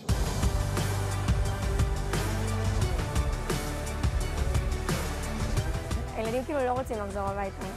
מבחינתם להמשיך את זה ולהישאר פה. הם גם מאוד התחברו פה לילדים ומדברים איתם כל הזמן, וכל התשומת לב שהם מקבלים פה והסבלנות והאהבה, הם לא רוצים לחזור הביתה. אז אם אתם רוצים להמשיך, אנחנו נמשיך. To me, the unfortunate thing is that cancer had to be the thing that brought everybody together, but the way that I empowered our Jolt Israel kids was you have the ability to change that reality, where you can be the difference. You can bridge together families, you can bridge together people, you can bridge together the denominational spectrum. And give your whole self. And that's what this song means to us.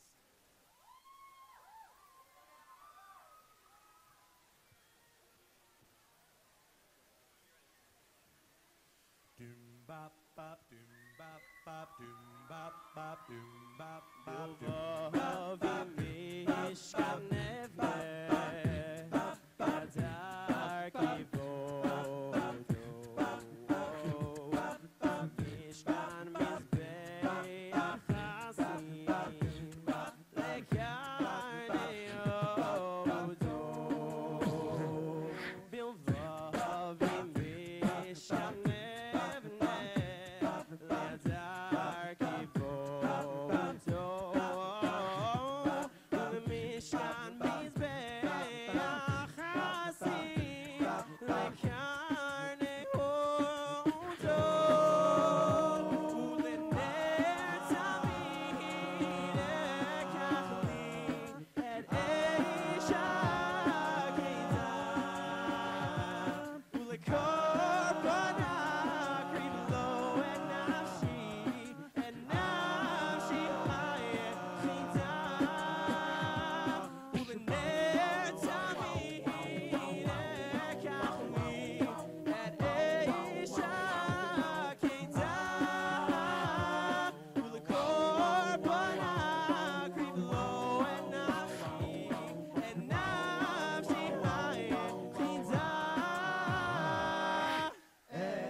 Where are those hands at?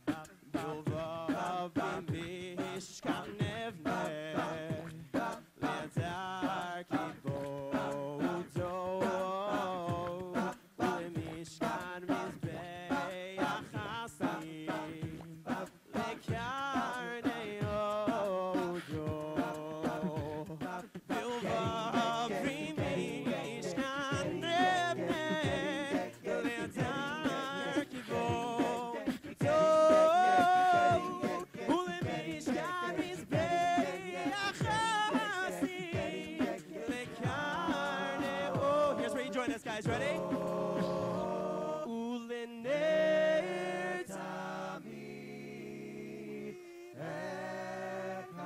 Always wanted to do this with NCSY.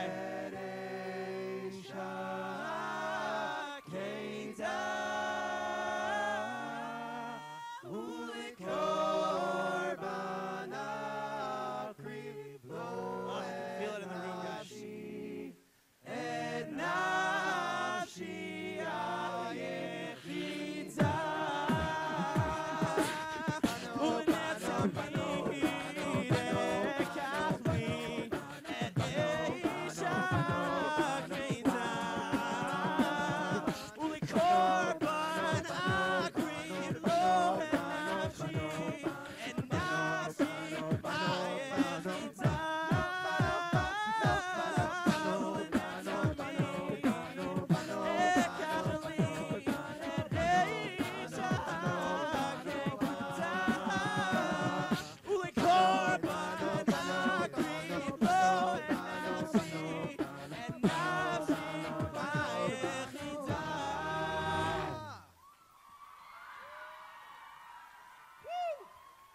Thank you so much. So, one of the ways that we try to connect with our fans is through social media. We're on Facebook, Twitter, Instagram, MySpace. We're even on JDate.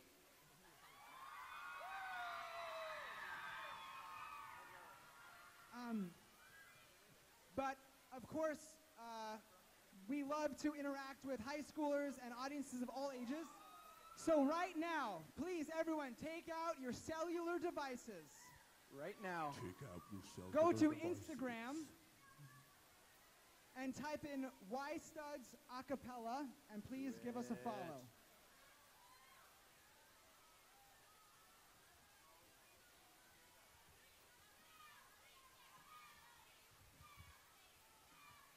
Selfie, selfie, selfie, selfie, selfie, selfie, selfie, selfie. Who wants to be on our Instagram?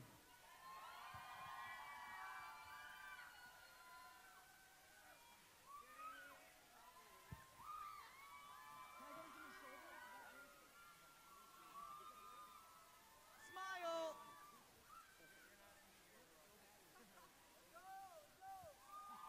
Woo! NCSY! Awesome. Okay, so I don't know if you guys noticed, but someone in this group does something a little bit different than all the other people. It's me. I beatbox.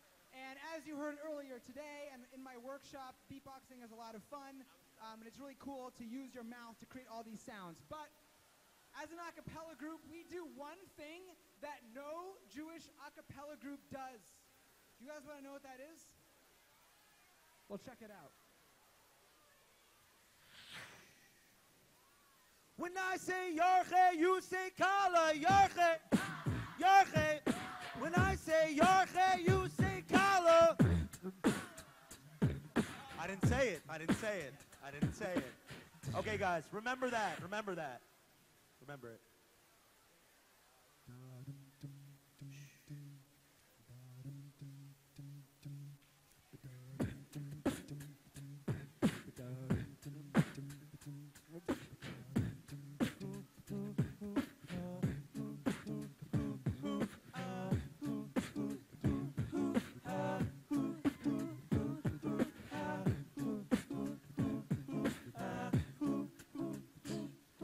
Shalom, what it do? It's your boy with the yarmulke, coming at you live like it's Yarchei Kallah Hanukkah. We are the YStuds, our music is our player. So if you like to sing, let's see your hands in the air. Yeah, we breaking it down. Yarchei Kallah's got the coolest high schoolers around. Yeah, I hear you vibing the beat, so everybody better repeat after me. I said Yarchei Kallah, Yarchei Kallah. We coming to you live like our bubbies Yummy Challah. Yarchei Kallah, Yarchei Kallah. We coming to you live like our bubbies Yummy Challah. Yeah, keep it going with the beat. If you love being Jewish, get out of your seat. Yeah, let's keep it going with the beat. Everybody get out your seat. I said, oh, oh, oh, oh, oh.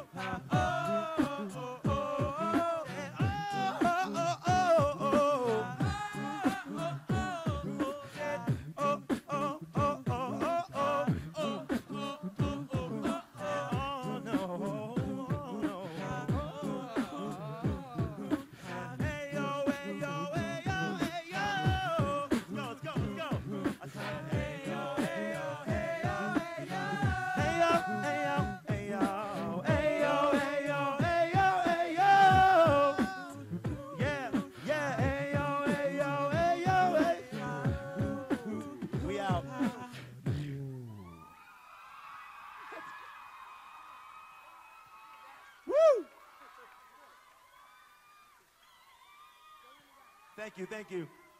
That was the rap.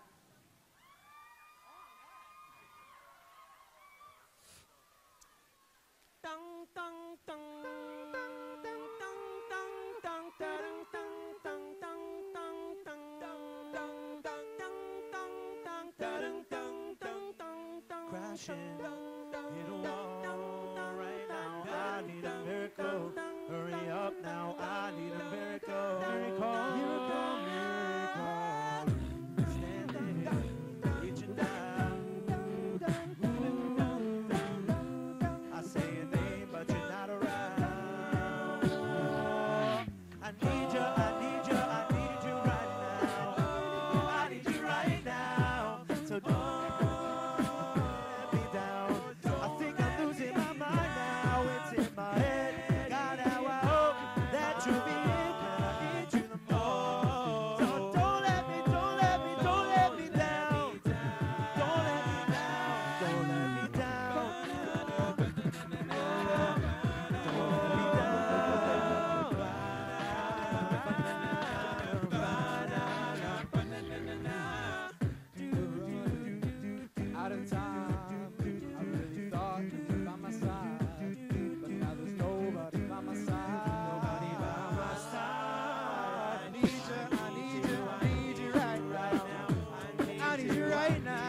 That'll happen in 30 seconds. If not, you coast, man.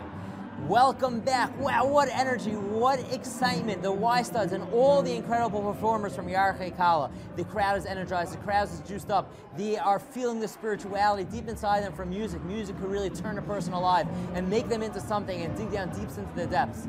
But at the core, after we've been inspired, we have to take something with us. We have to go ahead and build upon that and turn it into real tachlis. We have to turn it into the next steps and transform it into something. I'm honored to be able to interview Rabbi Yarchei Kallah, who is senior magashir at Landers College, a Rebbe at DRS High School for Boys, as well as the Rav of Base Knesset of North Windermere, better known as BKNW. Welcome to YK Live, Rabbi Leibowitz. Thank you so much. It's so exciting to be here. We are very excited to have you. This is the energy here is incredible. Like you walk into this hotel and you feel like a different person. It's really amazing. Well, you're around teenagers every day. Yes. So you feel energy, but this is mostly something because my kids are teenagers. But even aside from that, yeah. How old are your kids? Well, my oldest is 18. He's in Eretz Yisrael now in Shalavim, and my youngest is 9, and pretty much every 2 years in between them. Wow, that's pretty phenomenal. So we're excited to have you here. We're excited to help you take and kind of concretize, as I was saying, the spirituality and move it in over there. I'm sure as a Rav, you deal often with people saying, I get excited about something, and then it slows down a little bit. Right. It's about capitalizing on that. It's about taking that excitement and making a commitment in the moment of excitement. Not a big one. A little commitment in that moment of excitement. And then that's something I logged on last night. I clicked on the live stream last night when I saw it on Twitter. And this young lady got up and made a siyum on Mesilas Yesharim. Yeah. Because last year she got excited about something and she started doing. And it added up, and a year later she's making a siyum on the entire Mesilas Yesharim. That was incredible. It's incredible. It's unbelievable. And watching these kids, even in small corners, that when they find maybe a little solitude, a little bit quiet, they go ahead and they pick up a sefer, they pick up a Jewish book, they pick up some Jewish text, and they just get excited about it, and they take that excitement and transfer it over. You all remember when we were young, that first bit of Torah that got us super excited, where we wanted a little bit more of it, where even when the time for learning was over, the time for learning was not over for us, because we wanted a little more. To see people experience that for the first time, that's special. Special, very special. Do you remember the first piece of Torah that ever really got you excited? I actually do. Really? I must have been, I was 4th, 5th grade or so, maybe 6th grade, and I was reading the English Me'am Loes on the story of Yosef and his brothers. Wow. And my parents were calling me down for lunch, and I didn't want to come. I couldn't it was just amazing. The story is an incredible story. Yeah, that's pretty phenomenal. That's pretty awesome. Well, you know, you're gonna have to follow a pretty big act over here with the Y Studs. Yeah, I don't know how that's gonna work. I don't know if that's gonna go well. I was just talking with Moshe Spain how Torah supersedes all and takes it all. You know, the if you had to, you know, when you do teach halacha to high school teens, how do you get them excited about halacha and Torah? I mean, that's one of my big things. Halacha should be the most exciting topic that any kid learns in school, because there's no topic that relates to your daily life more than halacha, especially if you go to yeshiva high school, then for sure. All right. Yeah. No, keep going. We have another minute. There's nothing that's more exciting than halacha. It's terrible that sometimes kids feel like it's the most boring, like it's just a series of rules. The way to do it is just to show them that it's real life. Not this is what the Shulchan Aruch says. Here's a story that happened to me yesterday that someone asked me about yesterday. And what do you say? What do we do about this? What are the relevant issues? It makes it alive. Well, you have a tough act to follow, but I think you could do it because it's all about embodying it and taking it and turning it into real life. I'll tell you, I did listen to your share about showering on 3-day Yom Tov, which is very important and very relevant because it's real stuff and you want to go ahead and be able to understand it and appreciate it. Your confidence in me, although as misplaced as it may be, I appreciate it. I think you'll do great, and thank you. You know, part of a theme of Yarchei Kallah for the 7 years that I've been part of helping to run Yarchei Kallah and being part of Yarchei Kallah is the excitement of bringing in Gedolei Torah, and thank you so much for gracing us with your presence and be able to impart that onto the youth of today and the future of tomorrow. It's so great to be here. Thank you. Thank you very much. That's it. There you go. We're good. Shkoyach. We need everybody to please grab their seats.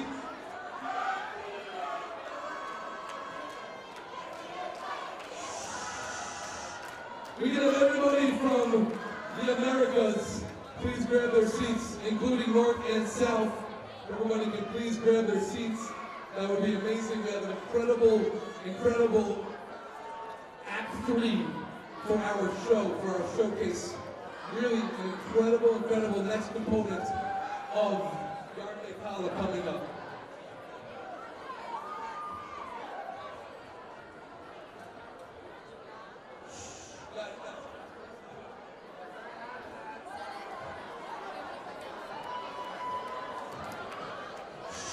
We can have all staff members standing in the back. Please help us make sure teens are sitting. That would be greatly appreciated. We can have all the teens sitting. Lystas, thank you so much. We can have the teens re-adjourn in their seats. That would be greatly appreciated.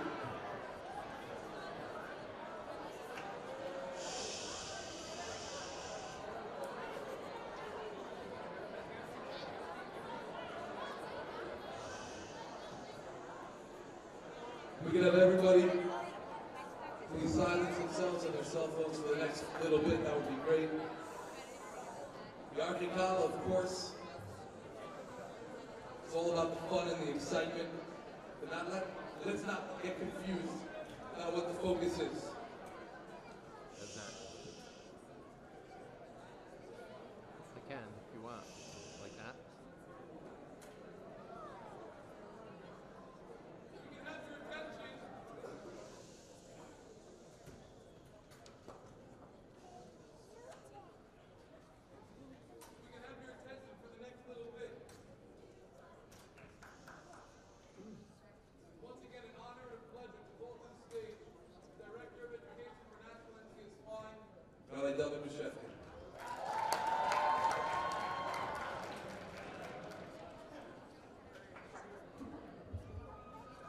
One more time for those Y studs. Unbelievable. We're taking so much. We're taking so much of the energy that we just had.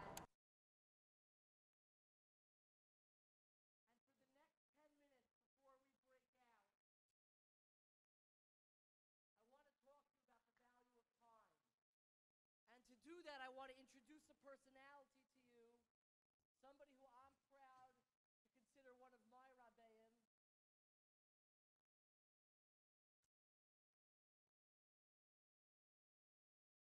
Rabbi Aryeh Leibowitz.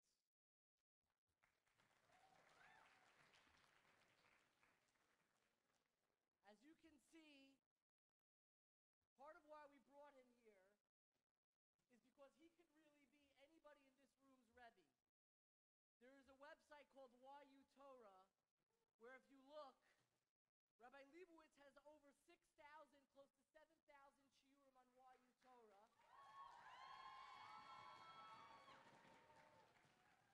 And the shiur that he is most popular for, the Torah that he is most popular for, is something that he pioneered called 10-minute halacha.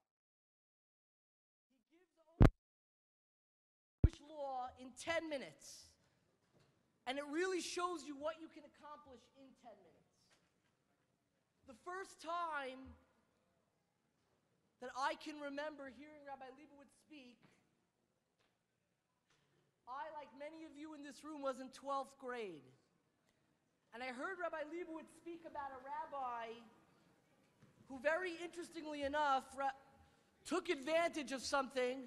He didn't have the internet, but he had his own printing press. His name was Rav Yaakov Emden.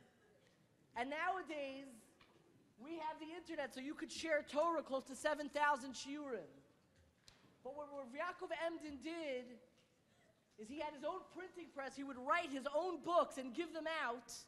And I remember hearing these amazing stories about his life and what he did with his own power of having a printer in his home and the Sfarim that he published. And as I call him up, as I call up Rabbi Leibowitz as a piece of Hakaras Hatov for him being here and a sign of appreciation for what he's done for me personally, everything that he's done for our organization, we have for him actually a copy of one of the original Sfarim that were printed in Rav Yaakov Emden's own personal printing press, the Igeres Bikores. I'm not going to tell you what it's about, but it is a fascinating work and it's a sign of Hakaras Hatov. Please give your undivided attention to Rabbi Leibowitz to talk about the value of 10 minutes of time.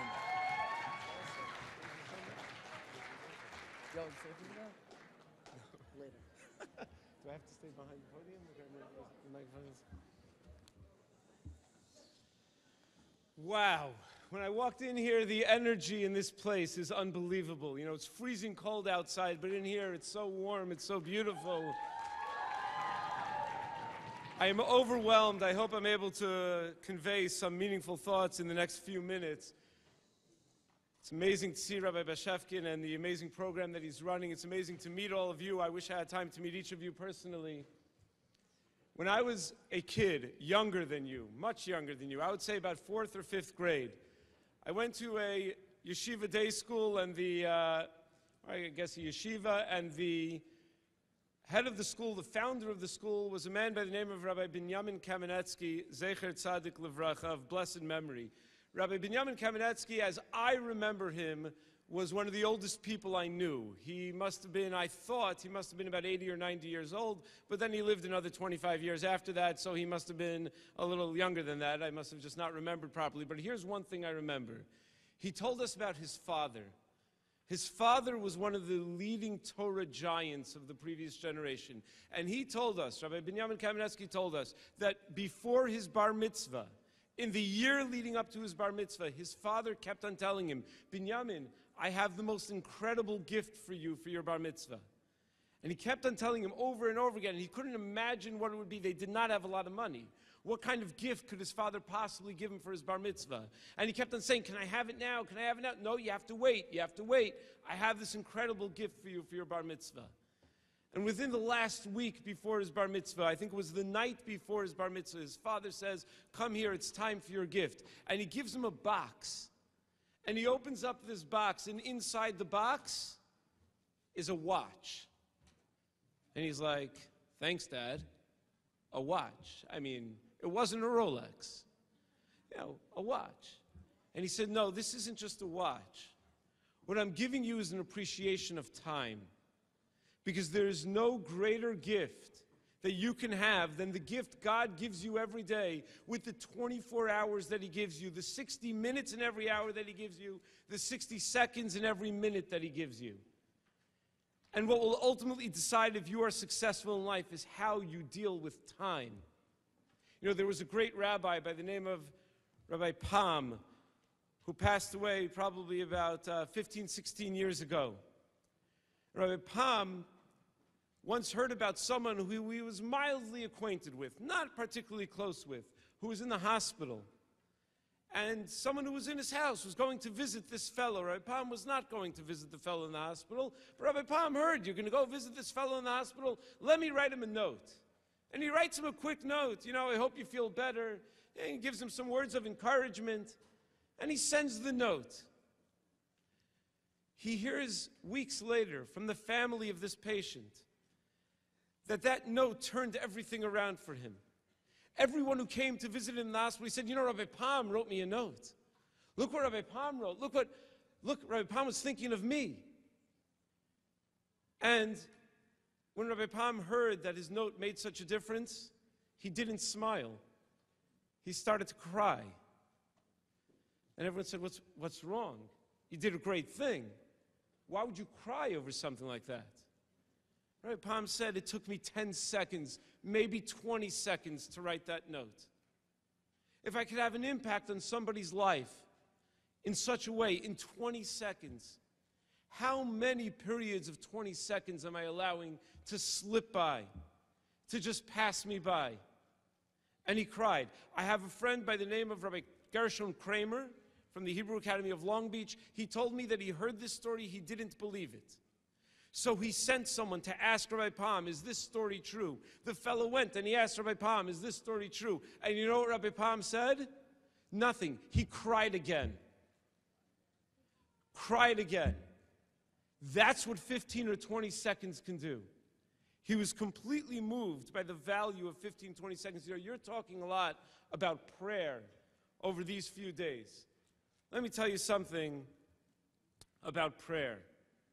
If you look at a siddur and you look at how overwhelming the amount of words that there are, how much there is to say, and you say, I'm going to do all of it, it's challenging, especially if you want to concentrate the whole time. Let me share with you just something that I did in my own life, and I've shared it with others, and some have found it valuable.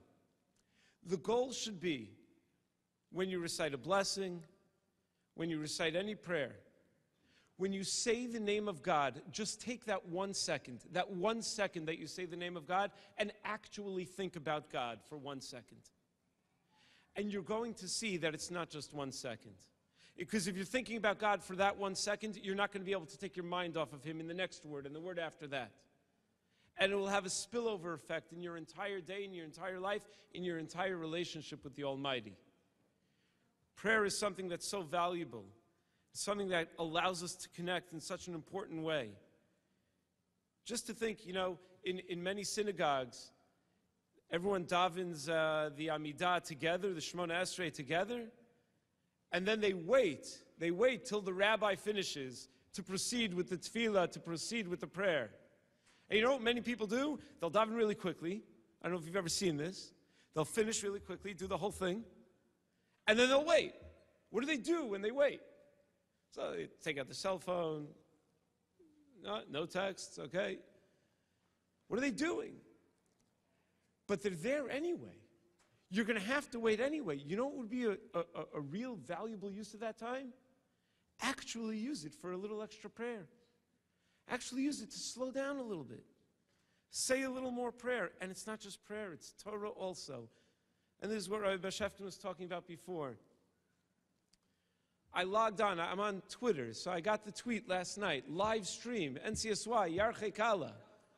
So I clicked on it right away, last night, live stream, because I wasn't learning, so I clicked on it. And I saw Rabbi Bashefkin introducing a young lady who's probably in this room right now from Central East, I think. I knew that's the way to get a cheer in the room, right? And a young lady said, I sat down and I started learning Mesilas Yesharim, and then I found I had a little more time to learn Mesilas Yesharim and a little more time. And a year later made a siyum on the entire Mesilas Yesharim.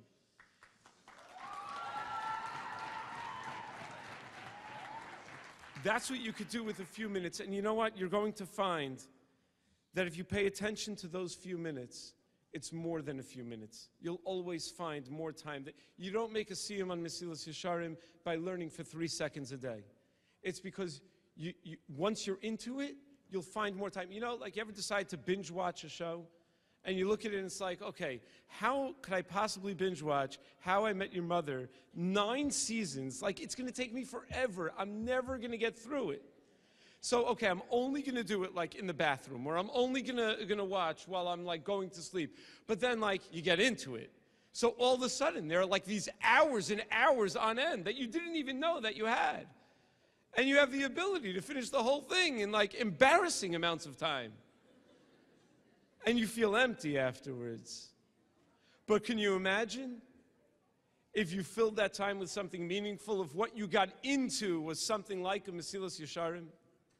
Or whatever book talks to you, whatever Jewish text talks to you, and you take that 1 minute, then you find that there's another minute and another minute.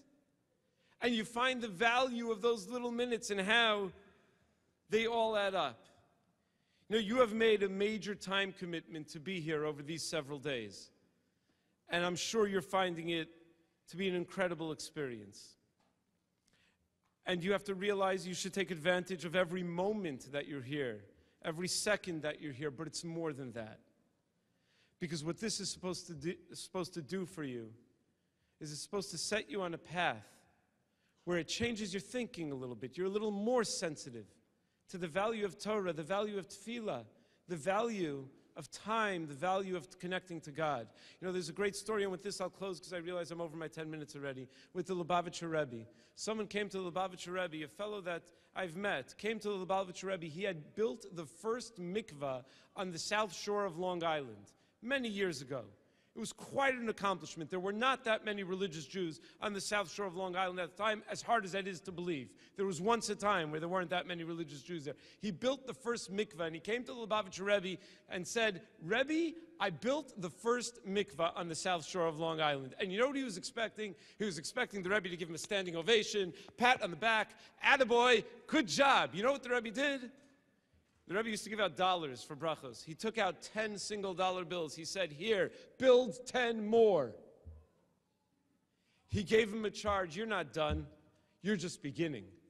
When you discover that you can accomplish something, you're scratching the surface. You found Rav Pam's 20 seconds.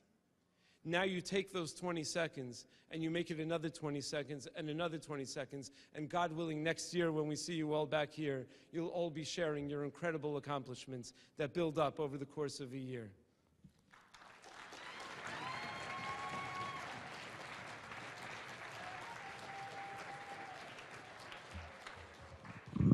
If you want to hear more from Rabbi Leibowitz, you can go online to YU Torah, or of course to hear him live at the one and only Touro College. He teaches in Lander College for Men. Round of applause. He's a Rosh Yeshiva there, he's a Rebbe in North Woodmere. What we're doing now is, if you look around, we have signs all across the room where we're going to be having breakout sessions. They're being set up right now. We're having breakout sessions where you're going to be able, for the next 10 minutes, and then you'll see if you have energy for 10 minutes after that, but 2 rounds to have short 10-minute Torah on different topics from your advisors and from your staff. So look around the room. They're being set up now. They're being set up on top of the table so you can see them loud and clear, and your advisors are going to be by those tables. Connect with them, learn Torah, and also in the back. Lot of Torah in the back. Lot of Torah in the back. 10-minute Torah. For those who want to hear more from Rabbi Leibowitz, he will be giving a longer shiur, more advanced, in yellow 1. Find your advisors for 10-minute halacha.